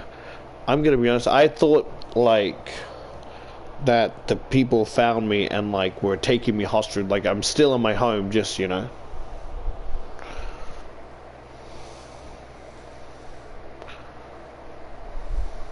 Breakfast smells good. So my brain wandered and I was just thinking of, like, if I was tied up and, like, blindfolded. It's just, you know, that scene of, like, the fucker from High School of the Dead where, like, he's fondling the chick at the gas station violently and I can't really do anything about it. This is what I mean, like, shit I don't want to think about, but it just vivid, like, extreme detail. Well, I mean, it's not in original thoughts, but, like, you know the scene I'm talking about if you've seen the anime. See, a part of me wanted to feel sorry for that person, but he was such a he was a sick bastard, like, taking advantage of the world that has gone to shit, you know? I feel bad for him, but that doesn't excuse your actions of what you can do, and even though it sucks, you kind of deserve the fate you got.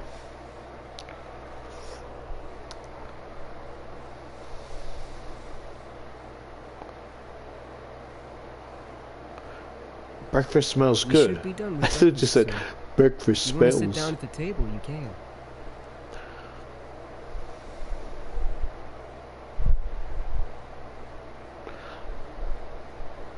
I nodded before sitting down. As I sat down, however, my mind drifted back to the dream I had. That feeling of hostility around me made my body shudder instinctively, even though I knew it wasn't real. However, as my eyes closed, I felt the hand place itself on top of my head, breaking me out of my thoughts. Huh? Morning. You alright? Oh, it's you. Yeah, I'm fine. Sam, the owner of the hand on the head, raised an eyebrow at me before rustling my hair and moving away to sit at the table. He then barked towards the kitchen where James was working. I don't know why it says the owner of the hand on my head. If it wasn't his hand, if he wasn't the owner of his hand, that raised a few more questions.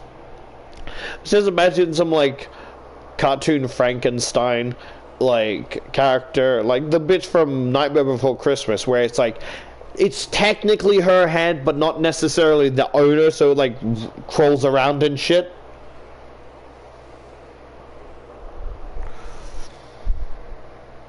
Hey, is the food done yet? I'm starving.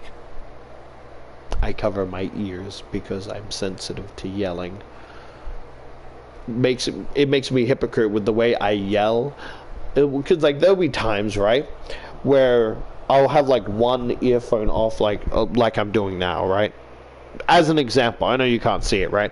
But like I'll have it and I'm yelling and I'm like, fuck, damn, I'm loud. But I'm too angry to actually too angry to actually calm down, and like I wince back from my own voice, like that's gonna like that's like, you know, when someone yelling and you like lean away so like they're less loud, like that's gonna work for me, but like it's just the same amount of loudness, like fuck, and then I put my headphones back on so I don't have to hear how loud I'm being.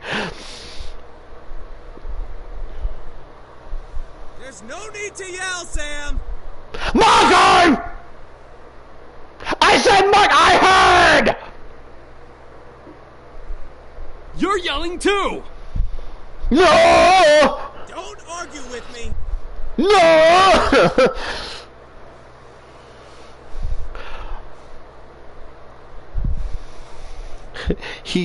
Two hands appear from behind and then grope my chest like, damn bitch, you got some heavy tits, mind if I hold them?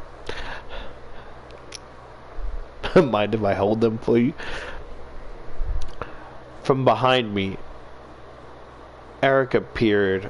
Eric or Irk. I could say Irk because that doesn't look like... My brain's having a stroke because I don't think that's how Eric is supposed to be spelled. Irk appeared and sat beside me, rubbing his temple in obvious annoyance. Can we not yell this early in the morning? It's not like we're in the castle.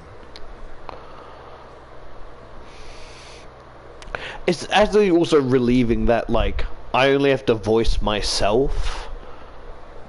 Like a nice change of pace. Castle? For some reason, when I heard the word castle, I couldn't help but yell in surprise. These guys had a castle? Sam looked at me and smirked at my reaction. Yeah, we have a castle back home. Our dining room's 10 times bigger than this room. Oh. Oh, no. Don't look, oh fuck, don't look at me, oh fuck, I can't, I'm being, that's fucking, oh, I hate you, that fucking, that smile, that damn smile, ah, fuck. And wouldn't it be logical to not yell? Fucking hell, just that expression, I don't know what about it, just tingled me the wrong way.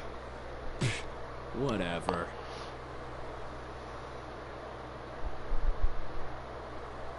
You're the type of bitch that would have sharp teeth and playfully make bite marks marking your property.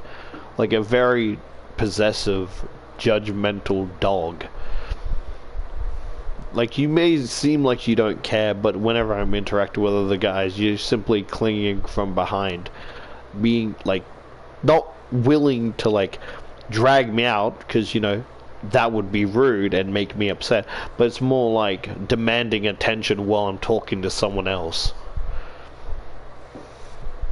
It's not like I care or anything. Well, can you let go of my waist? No. What the fuck?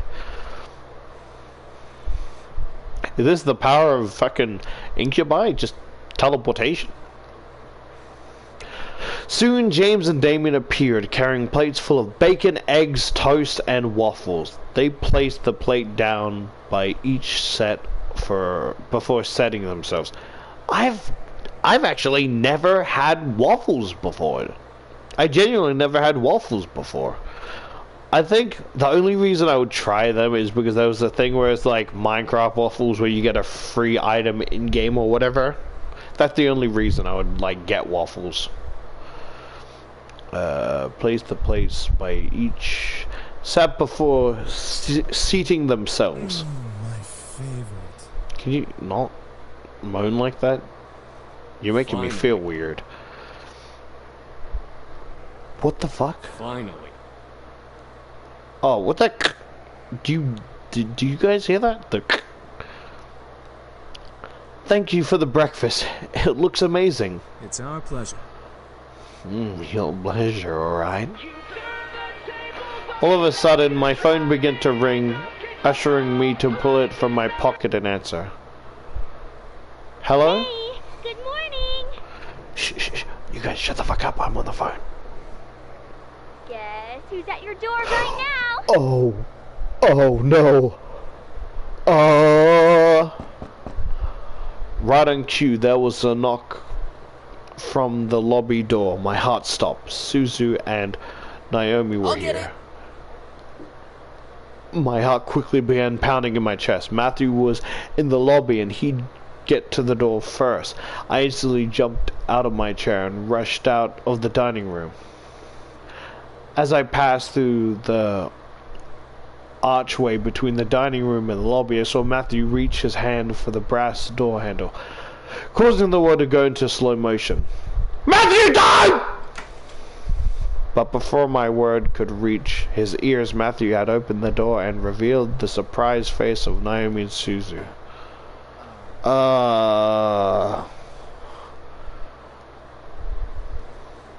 The world around me stopped as Suzu and Naomi kept their eyes on Matthew, who was merely stared back in fear and embarrassment. I could feel the air go from warm to freezing in a matter of seconds. Why did you What do you mean, fear and embarrassment? You heard a knock on the door. You went to open the door, and you're surprised there's someone at the... It's like you're like a dog barking at the mailman. Like, look, there's no one there. Huh? Oh, you're right. Magic door. What the fuck?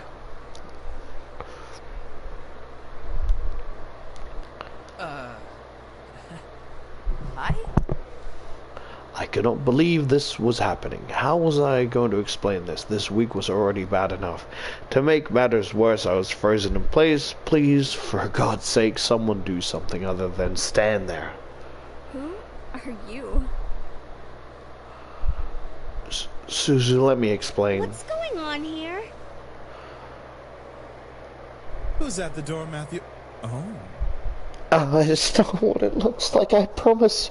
It looks odd, but I can explain. Soon as the other incubi appeared in the lobby with us, the situation was not getting pretty. I had to think fast. They're in your head. They're my brothers. They're visitors. Then why did one of them open the door? Yeah, that doesn't make any sense. It was no use. There was no time to lie to them. I felt helpless.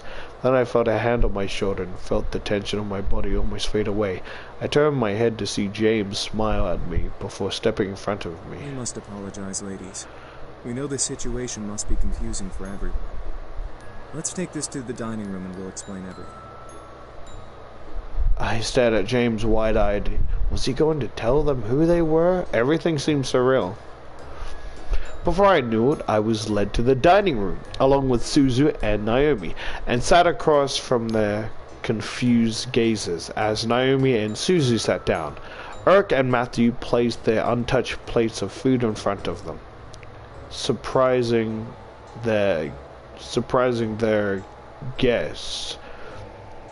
What do you mean? Why did they open the door? Do you think guests don't open the door?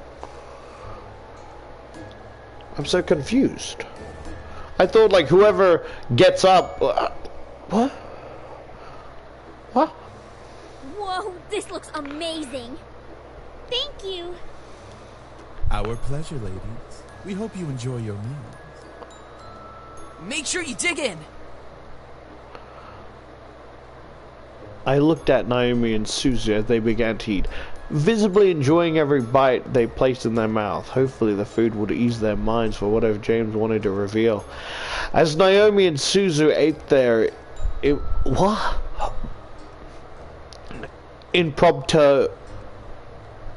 impromptu meals, James and the other boys stood behind my chair, making me grow more red in the face. So, Anderson, are you gonna tell us what's going on? Well, you see, gently, James placed a hand on my shoulder again, signaling me to just eat my food. As I began to eat, he spoke to Naomi and Susie. We are Miss Anderson's house servants. We were hired by her late grandfather to help around the mansion, but since he has passed, we now assist Miss Anderson with living on her own.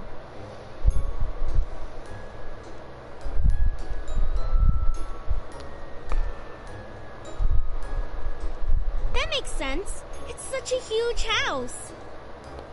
A huge house for a wonderful princess such as Miss Anderson deserves the greatest of servants to care for it. Why are you all dressed so casually and stuff? Aren't servants supposed to have uniforms or whatever? Well, Miss Anderson allows us to get comfy while we work, so she lets us wear casual clothes. Yeah, something like that. We're sorry if we made this situation awkward earlier. We're very sure that Miss Anderson is also still getting used to having us as her servants. It would be very hard to explain after just a day. I guess. So, if I may ask, what brings you two ladies here? Well, we wanted to see how our friend was doing. Since it's the weekend and all, usually we hang out and just chill. Yeah, like going to the arcade and stuff. How would you arcade some bitches? Whatever the fuck that means. Or the Pink Lady Cafe. Oh no, oh no, oh no! Oh no! Sorry, my mind was fucking horrible place. There's an arcade? That makes a lot of sense, ladies. Well, we don't wish to disturb you any further than we have, so we'll take our leave and start preparing the house. Huh? Preparing for what? We gotta prep the house for some sort of housewarming party thing. Our princess's parents requested a housewarming party to be held here soon. And by soon, they mean tonight. Oh, well, I guess we can help out or something. Right, Naomi? I thought you wanted to go to the arcade. This housewarming thing is more important. Oh my, we gotta fucking we can handle it. If you'd like to, miss, you can go out with your friends while we handle things here. Seriously? Sam, not now. Well, I wanted to help out, but at the same time, I want to go out with my friends. James gave me an understanding look, letting me know if I left, everything would be okay. I had to make a decision.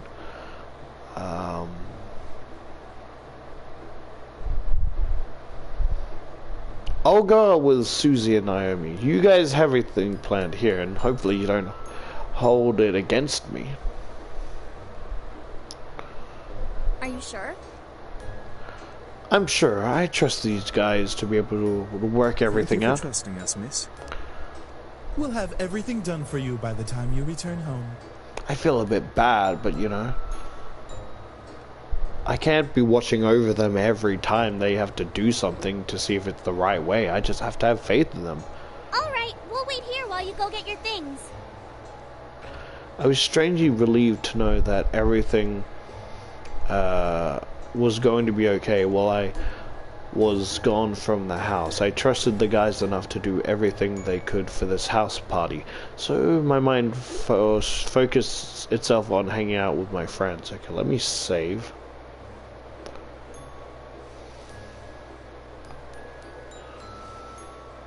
Okay, let me go to the toilet.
had an idea, right?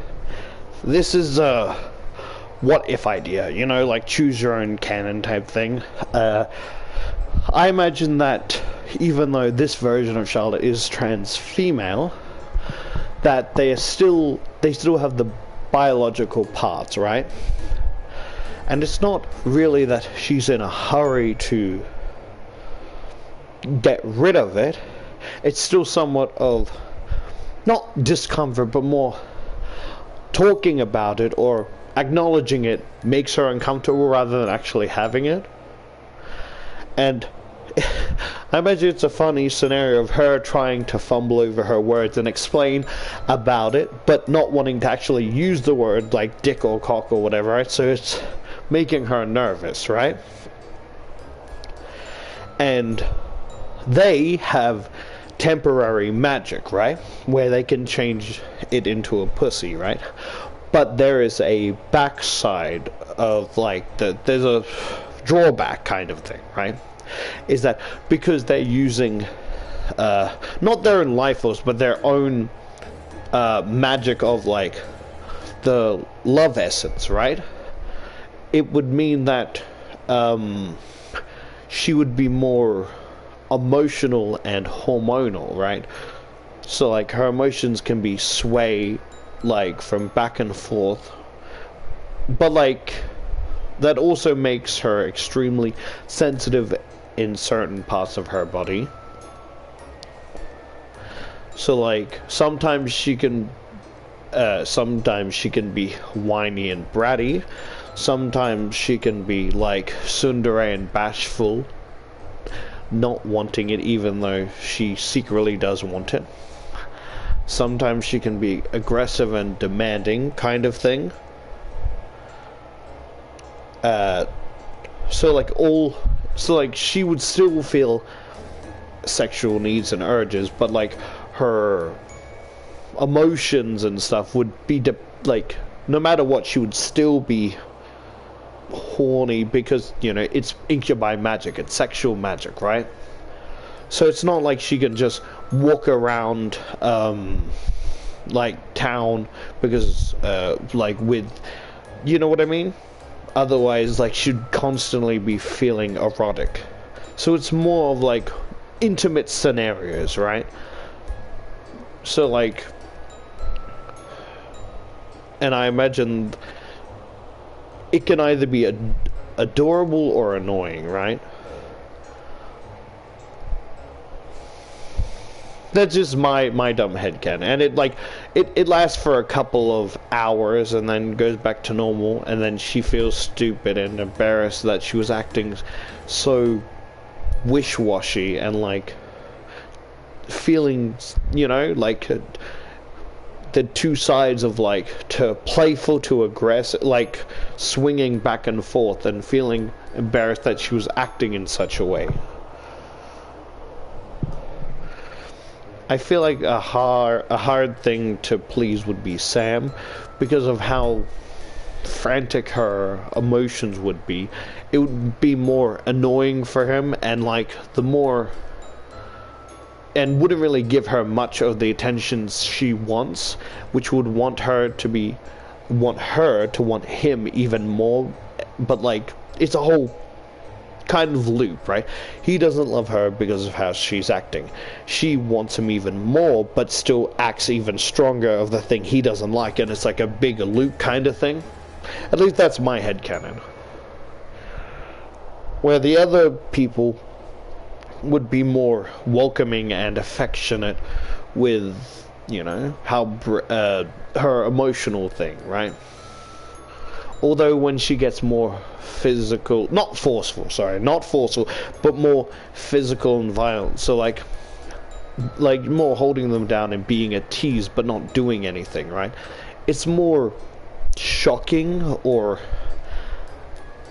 unpleasant, you know, giving them heavy bite marks if she doesn't get what she wants. But, you know, if they were to play the same card, she would kind of switch to more submissive and fearful, and then the other brothers would be mad. He's like, I didn't mean to make her cry. Like, I was just being playful like her. And then they would try and cheer her up as she gets all clingy and sobby and shit. And so, like, they're keeping an eye on that one brother, and he's, like, sweating bullets. Like, I didn't mean to, like, scare her. I was just being playful like she was. You know? I was strangely... Oh, wait, let me put in the charger. Shit. Fuck.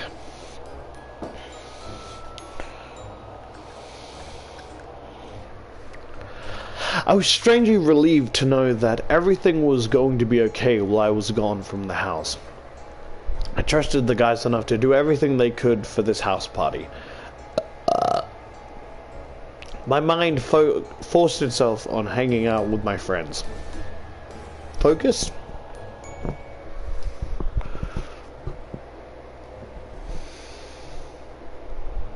Eventually, I was out the door, walking towards Naomi's car with Naomi and Suzu. Suzu grabbed the entire back seat as I took the passenger side. Naomi started the car and drove off towards the city. Why the fuck is the car so huge? You know, I feel like would be better if it was more like of an artwork of like how. So rather than this, right, it's more like a back shot. So like it shows like the side face of the back seat, right, of them talking to each other, and you see Suzu in the rear view mirror in like the back seat kind of thing, rather than this. But that's just me personally.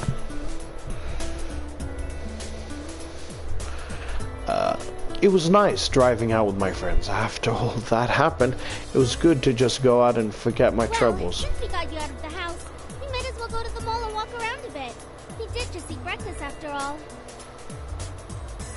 Yeah, that was a good meal, though. Could have had more flavor, in my opinion. Suzu, you eat chili peppers when you're bored. Everything you eat always needs more flavor. I still can't get over that, Suzu. You never eat spicy things, Anderson. You don't know how it feels. That's some... Just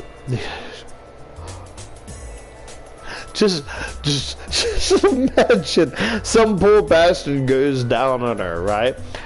Wanting to be romantic, and then all of a sudden, like, he gets a face full of cum that tastes like fucking the ghost pepper, like the world's hottest pepper, and it feels like his tongue's on fire. Poor bastard, like, oh, stop being dramatic.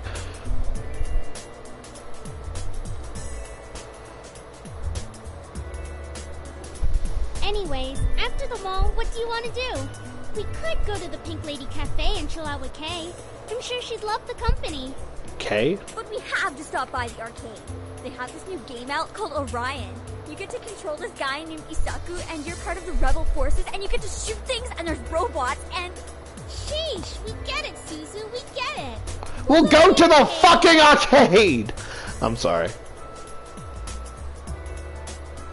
Which one first, though? You know how popular Kay is. She'll be swamped with customers later in the day. I'd rather go in the late afternoon. She has better options during the last hour of the cafe. So basically after the arcade? You figured me out so quickly, Patterson. What did I tell you about using my last name? How about you patter some bitches? Well, let's go to the cafe. Oh my fucking eyes, it's bright!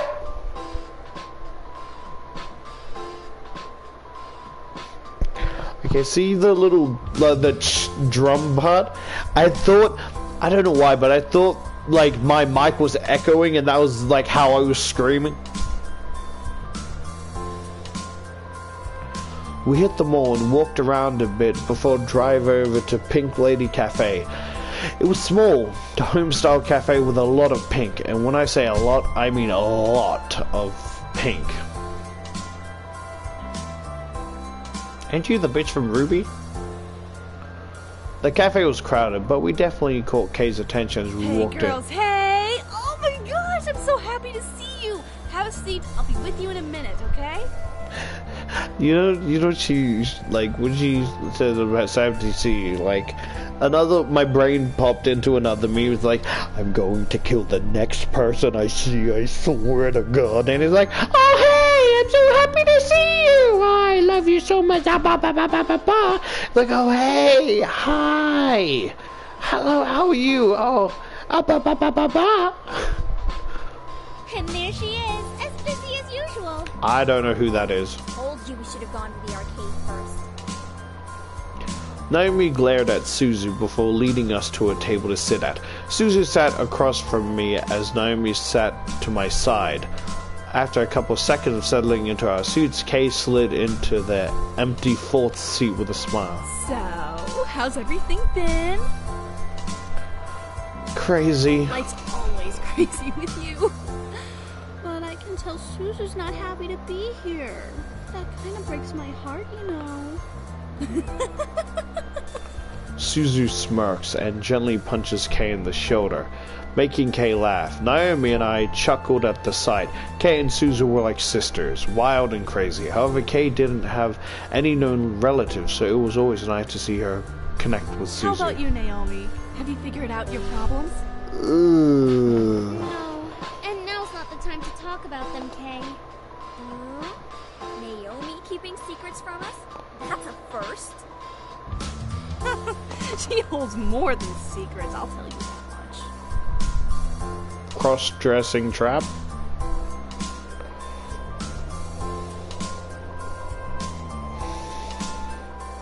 Oh, sorry, cross-dressing femboy, I mean, not trap. No, I feel like cross-dressing and trap are... I feel like a trap is cross-dressing, but it's the intention of making people for you thinking you're a girl, where cross-dressing is more of a hobby. You guys! What the fuck? I can barely see.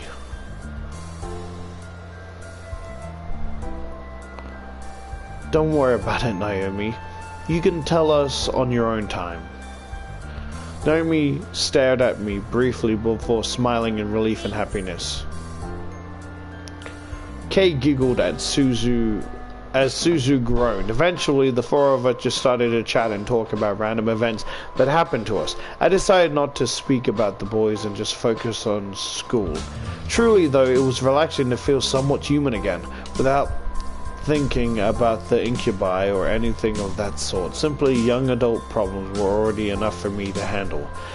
We eventually lost track of the time. We stayed longer than we expected, making us unable to stop to the arcade before the housewarming party. Kay, as much as she wanted to come, had other plans. The hours of the house had arrived. In my mind, I kept double and triple checking the essentials for the party. Knowing my dad, he'd invite his business partners and the executive of Anderson's company to show me off. I stood in the front of my mirror in my room, staring at my form as a million thoughts ran through my mind. It was just a housewarming party, but at the same time it wasn't. It was my chance to show my dad that I was better than his expectations. It was a chance for me to see my parents as a woman. It was my test to see if I was really ready to live on my own. Well, not truly alone. I had the incubi to thank. But even so, I didn't have my dad guiding me or my mom helping me through living alone. A knock on my door broke my thoughts, surprising me. Who is it? Hey, are you okay in there? Your parents should be here soon, so you should hurry getting ready. Well, I'm ready, but... What? I'm sure you look fine, Anderson. Just come on out. Alright. As soon as I opened the door to the hall, I watched as Naomi and Suzu's face turned from flowers to complete awestruck stares.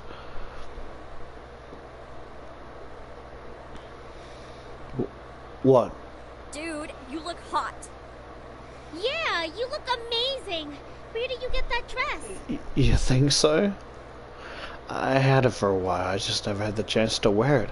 I figured I might as well bring it out now. Golly, sorry.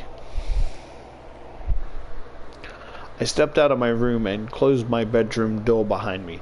As I walked down the hall to the grand lobby, the incubi stood waiting for me at the bottom, all dressed to the nines as proper servants. What the fuck does that mean?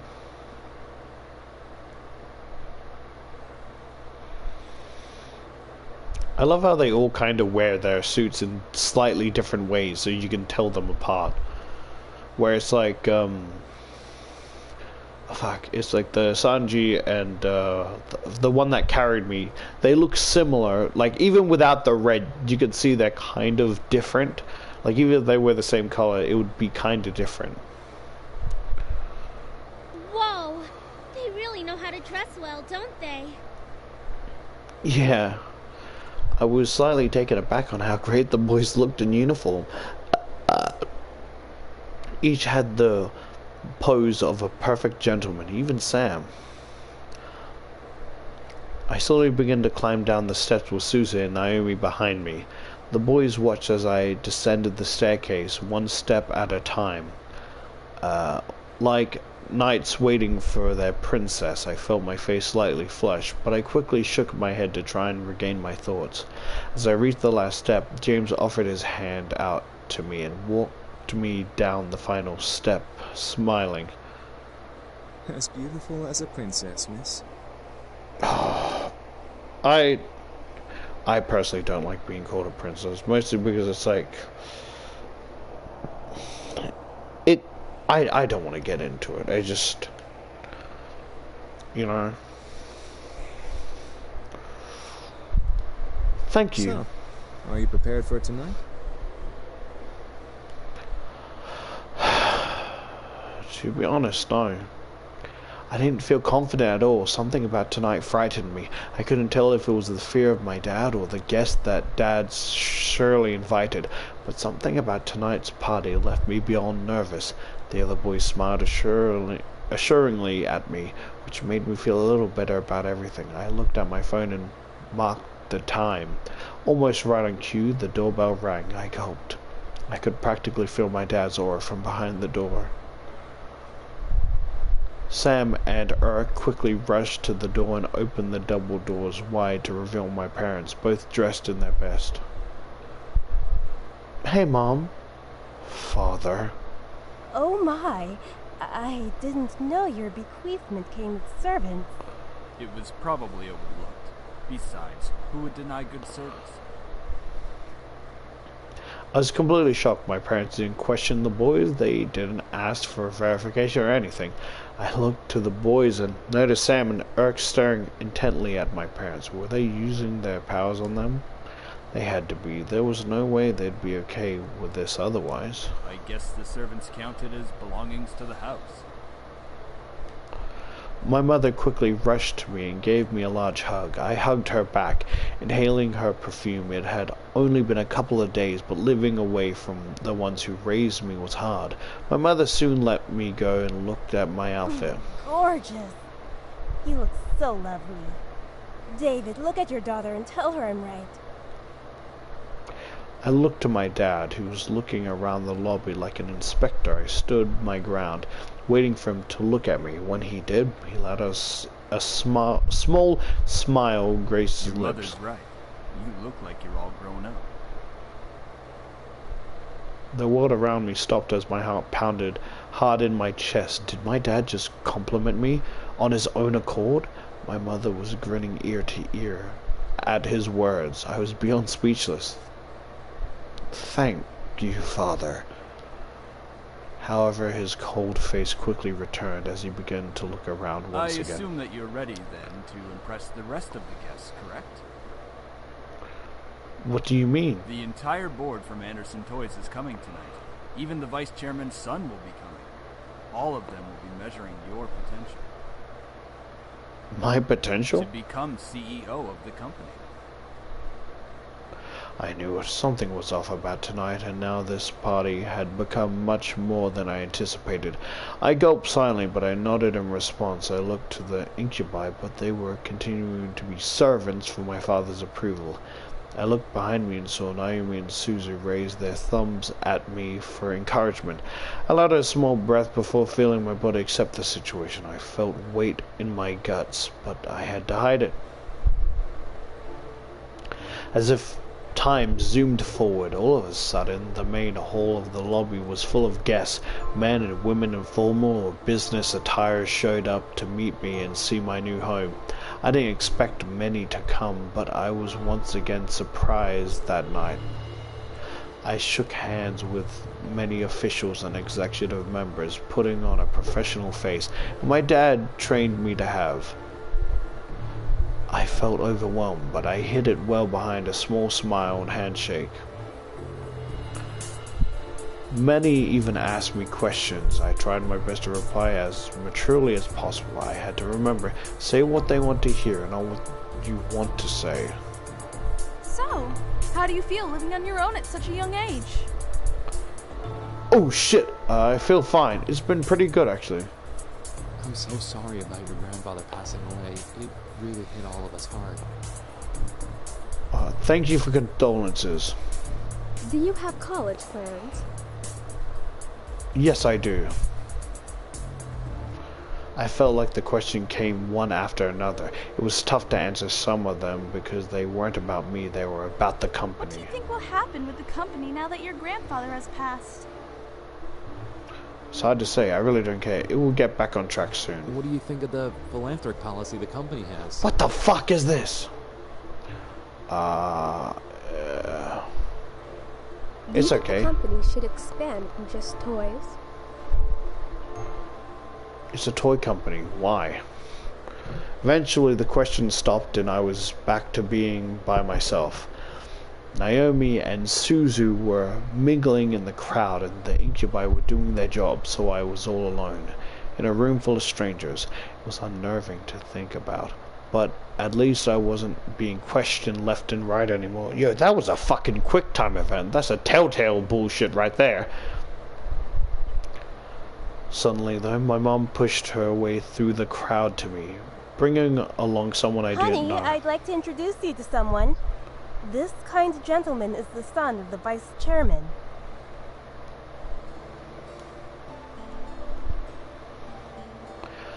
With my mother stood a man who looked only a couple of years older than me. He smiled and held out his hand to me, silently asking for my hand. I'm Andrew Lewis. It's a pleasure to meet you, Miss Anderson. I'm not interested. Anderson was slightly taken aback, but gently smiled and lowered his hand with a nod in return. My mother smiled at both of us, which made me silently concerned. Why was she excited to introduce me to Andrew? So, you organized this party very well, Miss Anderson. Thank you. You're welcome. Praise is very much deserved. Andrew then chuckled nervously, bringing a soft fist to his lip to cover his laugh properly before smiling at me. Sorry if I seem a little forward. I've just been excited to meet Harold Anderson's granddaughter. Huh? Why? He used to talk about you all the time in the office on how you helped him refine his toys. I only attended meetings and heard all of the stories. You helped a lot with the success of the company without having to actually work there. Oh, wow. I didn't know you talked about me. That would explain everyone's fascination with me and their rather personal questions. I looked to Andrew, who had a kind face to me. Something about him seemed off, and I don't know what it was. He seemed to be hiding something. Whether it was good or bad, I was not able to find out. I felt someone walk up beside me, causing me to turn to them. Next to me was my father, giving his cold stare to Andrew, who suddenly became tense. So, you're Jared's son. Andrew's body twitched slightly. Whether it was fear or insult, Andrew locked eyes with my father. I couldn't help but feel the tension between them. It irked me how fragile the air had become, enough to break at the wrong word. You're the one who wants to be the next CEO of the Anderson Company. I stared at Andrew. This guy wanted to take my grandfather's place as CEO. I thought the vice chairman wanted the position. David, leave the poor boy alone.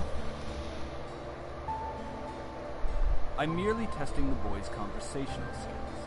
Nothing wrong with that. Of course not, sir. And polite as well. Interesting. If you'll excuse me. Quickly, Andrew retreated away from my family into the crowd of people.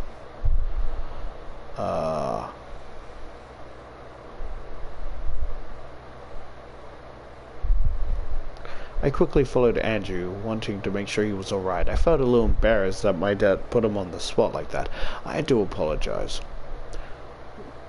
We wound up outside. The sides practically danced on the grass as we stood in the backyard of the mansion. It had been my first time in years being out there, but the thoughts weren't on the nostalgia. Yeah, I was worried, like, as much as I don't care for Andrew himself, because sorry, I'm just a little bit jumpy, right? Because whenever there's like, oh, this person seems off, my brain flashes to the trigger warning. I'm like, is it you? Is it you? What about you, huh? You've been fucking staring at me this whole fucking time. I know what you sick freaks are into. What about you, huh? And I'm just pointing at an empty fucking wall with padded rooms. Huh?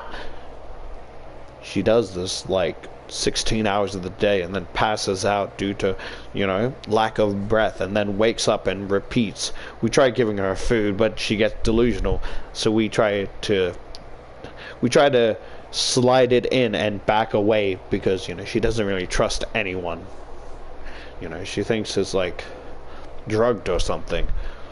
It's just like a padded room, this whole thing. Like, you, huh? You want me? I know you do. What about you, sicko? Huh? I'll cut off your nutsacks and hang them on my fucking door. Huh? Or it could be you, huh? Huh? Never said it couldn't be a woman in those trigger warnings. What about you, huh? Huh?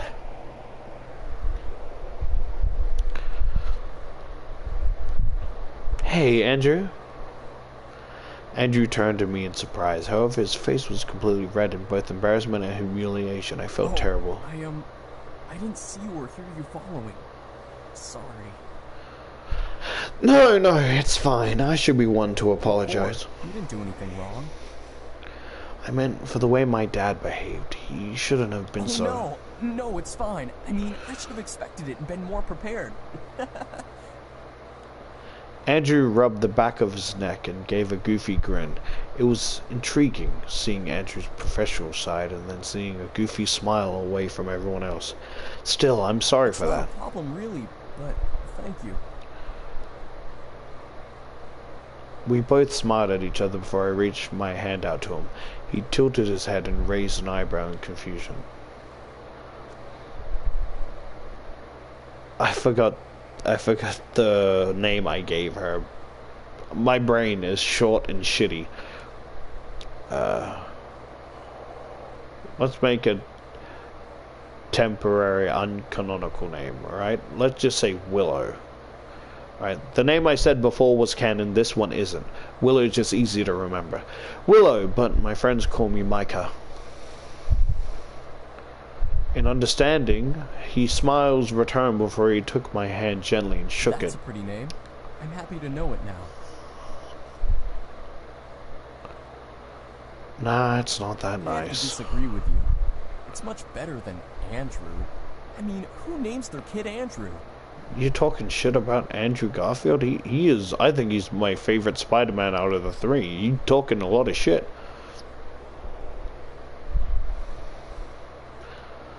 A lot of people do. How about Axel or Ace? Something cool like that. I couldn't help but laugh at him. He was a pretty chill guy for who was supposed to be a vice chairman's son. He grinned and laughed along with me.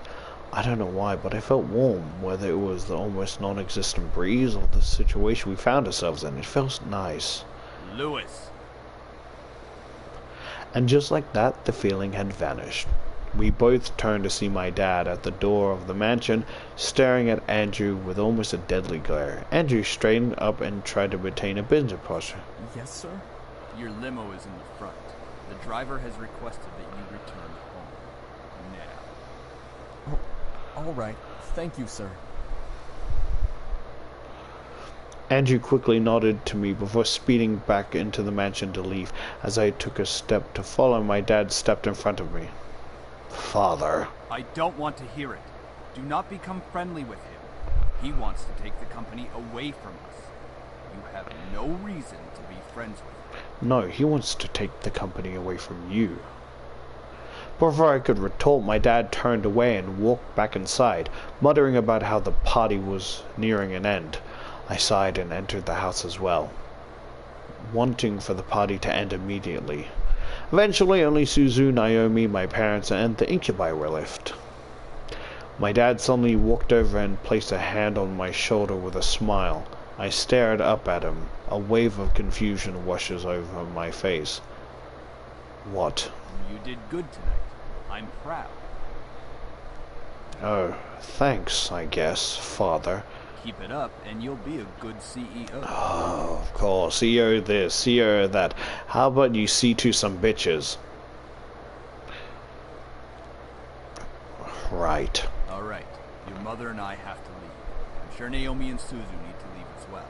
Just because it's Saturday doesn't mean you should stay up all night. Mm-hmm. Sure. Thanks for having us. It was a great party. We'll come visit tomorrow or something. We'll come visit tomorrow or something. All right? Right. See you. Good night, sweetie. Come visit us soon. She a fucking serpent? Gonna get some of that python pussy.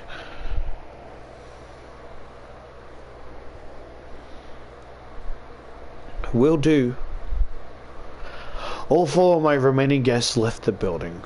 All but my dad waving back to me. With the last of the guests gone, I sighed and sat on the staircase exhausted. That was tiring. It's not like you had to do any work, though. Give her a break, man. She was getting interrogated left and right. She handled herself the best she could. As expected, Princess.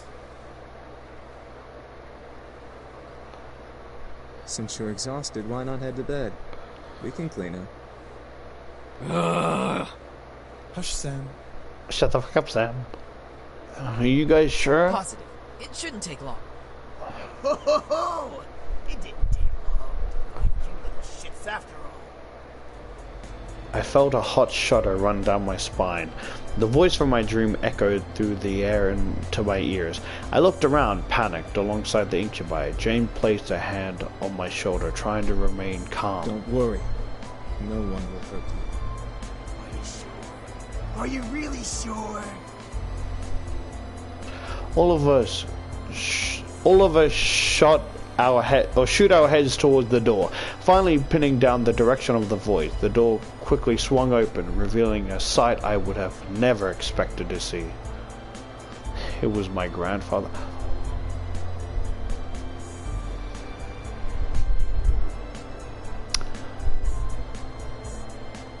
Okay,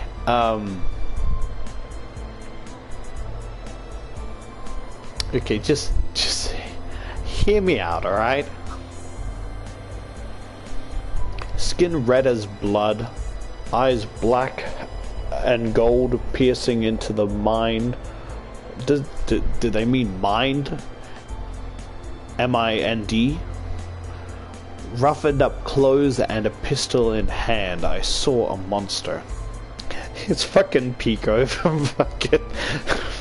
it's Pico from Friday Night Funkin'.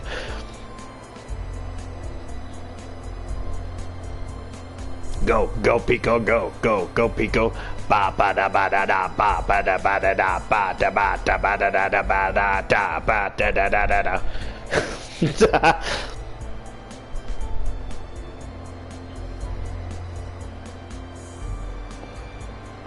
Imagine if you had a sharp tooth but aim upward, like a kind of like a cute little, like, is it an overbite or underbite, you know, like have a tooth like a fang but upwards at the like end of like his mouth or whatever. Ah, gross woman. I covered my mouth to not scream at the sight. Dried blood covered the bandana around his neck as he smirked at me and the boys around me. Beside the red-skinned man was a similar-looking woman in matching thug-like clothing. Maya Carey? Christmas woman?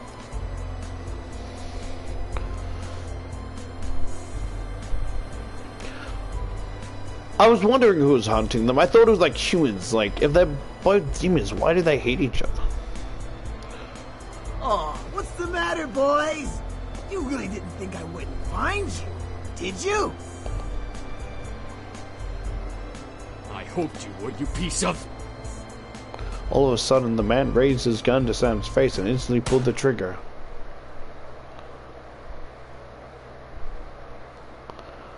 We all gasped in shock, instinctively expecting to see a bullet run through Sam's face, but... What the fuck?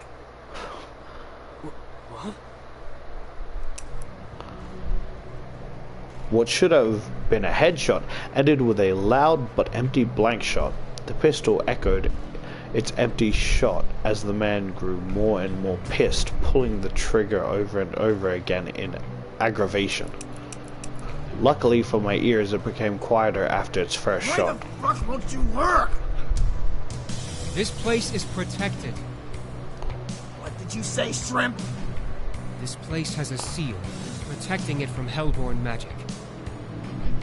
What the fuck is that supposed to mean?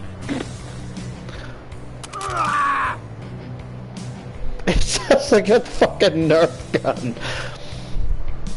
The man growled and threw his gun at Sam, who was able to dodge it in time. The pistol bounced off the ground a couple of times before sliding further away, hitting the wall in a final stop. As it stopped moving, the gun faded into the black flame that disappeared into the air. The previous owner had this place protected by magic, Malix. Malix, that was his name. His existence resonated in my memory from a dream I had. However, I looked at Matthew in the same confusion as Malix did. This place is protected by magic? It would seem that your grandfather had some sort of protective barrier around this house. From the looks of it, it only disables hellborn magic. Malix's face grew to that of extreme anger. His fist tightened as if he was crushing a stress ball. From dragging your asses out and shooting you then! I mean, you're outnumbered. Out of pure instinct, I stepped forward and placed myself between Malix and the boys. With no powers, Malix wasn't going to fight. I took the chance to stand to him instead of being powerless like I was in the dream.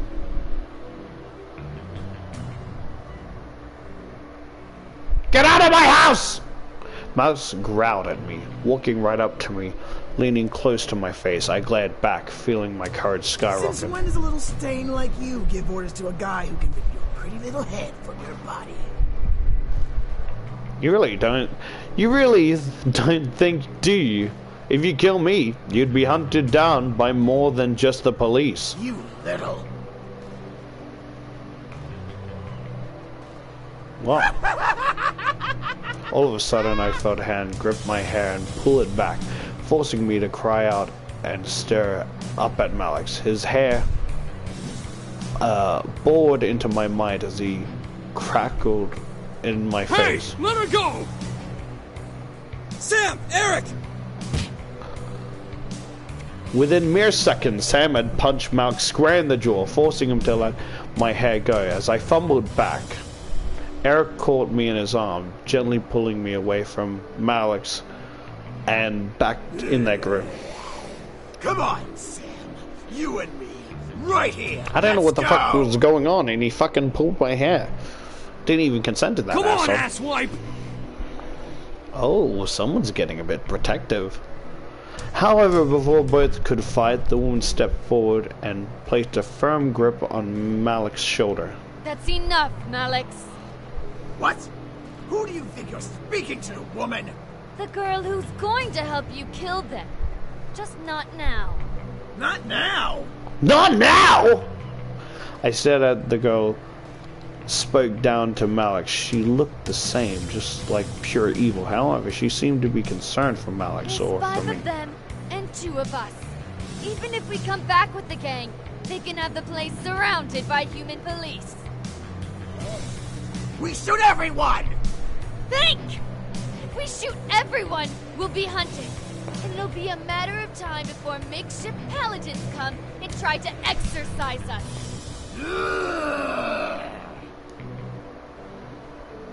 The two growled at each other. If they could have used their magic, I could sense the fire that would growl from under their teeth. Malix grunted and glared at the boys. He pointed at James, wanting so badly to use his fingers like a knife. Just move, boys. We'll get you and fuck you up real good.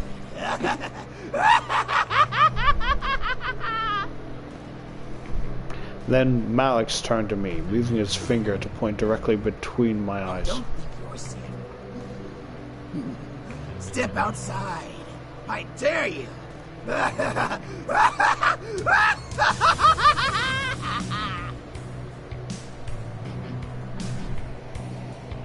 Ooh, scary. With that, Malix and the woman walked out of the mansion. The door closed behind them, leaving the boys and I alone once again. I felt my knees give out from under me, forcing the boys to quickly turn to catch me. Whoa, whoa! Are you alright? Yeah, why was he here? He's been closely tracking us. Our blood trail from the forest must have led him here. We should have stopped him and finished it here. For once, Matthew, I agree with you. I stood up and rubbed my arms, feeling the goosebumps Malix left behind on me. I couldn't stop myself from shivering in fear of his words. Malix, was he a demon? That son of a bitch is not a demon. He's a devil. A devil? There's a difference? Yes. Demons come from a different plane of existence called the Abyssal Planes. Devils, however, come from one of the 7 circles of a place humans know as hell. Despite us not being human, we are very different creatures. Ah, okay, I see. We actually have brains, for one. Devils always like to cause trouble and try to kill or torture others for their own enjoyment. Demons, like us, know when to use our powers and when not to. We're not stupid. That's funny coming from you. Devils follow orders from higher-ups in their order, and their power only comes from their connection to hell. Demons all have free wills and don't rely on where they came from to use their powers. This was all so confusing.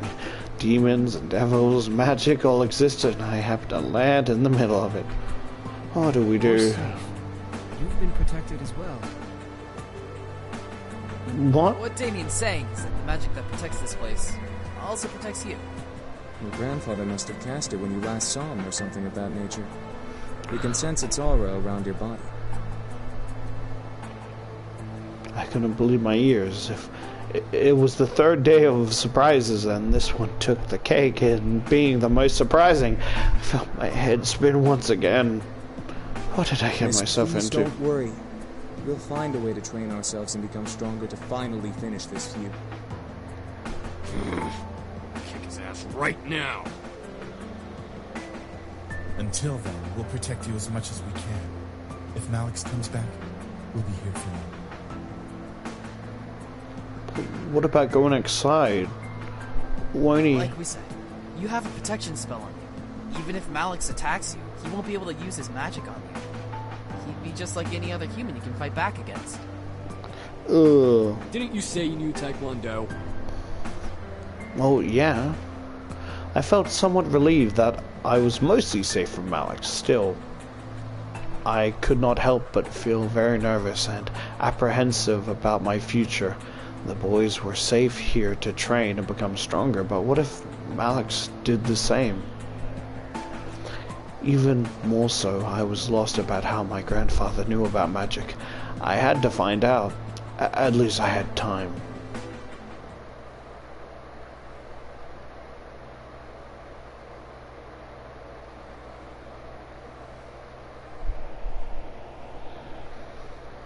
I went to bed that night feeling nervous despite the words of the incubi. I felt like a target to something I'd never been able to explain or prove. Magic, devils, demons. How did all this even happen? Pardon me. Should I really meddle with the situation? They are only staying until after they defeat Malix. That's right. They said they'd only stay until they have defeated Malix. After that, my life could go back to normal. Temporary insanity, as Kay would say. The question was then, would I want them to leave? If my life went back to normal, then I'd have to care for the house all on my own. I'd get to focus on my life instead of being distracted by the boys. I'd have to... My life. Where was my life going anyway? I was under pressure from my parents, and with my only friends and the boys to comfort me. Without the boys, I'd have no way to hide from my responsibilities. Enough! Let's just sleep and deal with tomorrow when it comes. Defeating my sense of thought, I forced myself to sleep, unsure of what tomorrow had planned for me. Hopefully, whatever the future had for me, I would be ready for it. I promise to be with you forever. You're so important to me. I swear I'll give my life to you. Please, let me love you. I'll be by your side, always. I can't imagine living without you. I want to be with you. I love you. I slowly opened my eyes, letting the voices of my dream echo in my head and force me awake. I rubbed my eyes before sitting up and looking at the clock. 7 a.m. What am I doing so early? Let me save again. And I'll set up a playlist, right?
Look, I'm gonna be honest.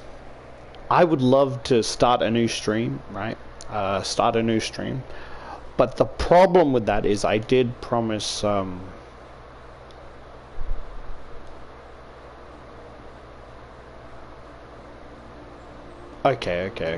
I did promise Henry I would, like,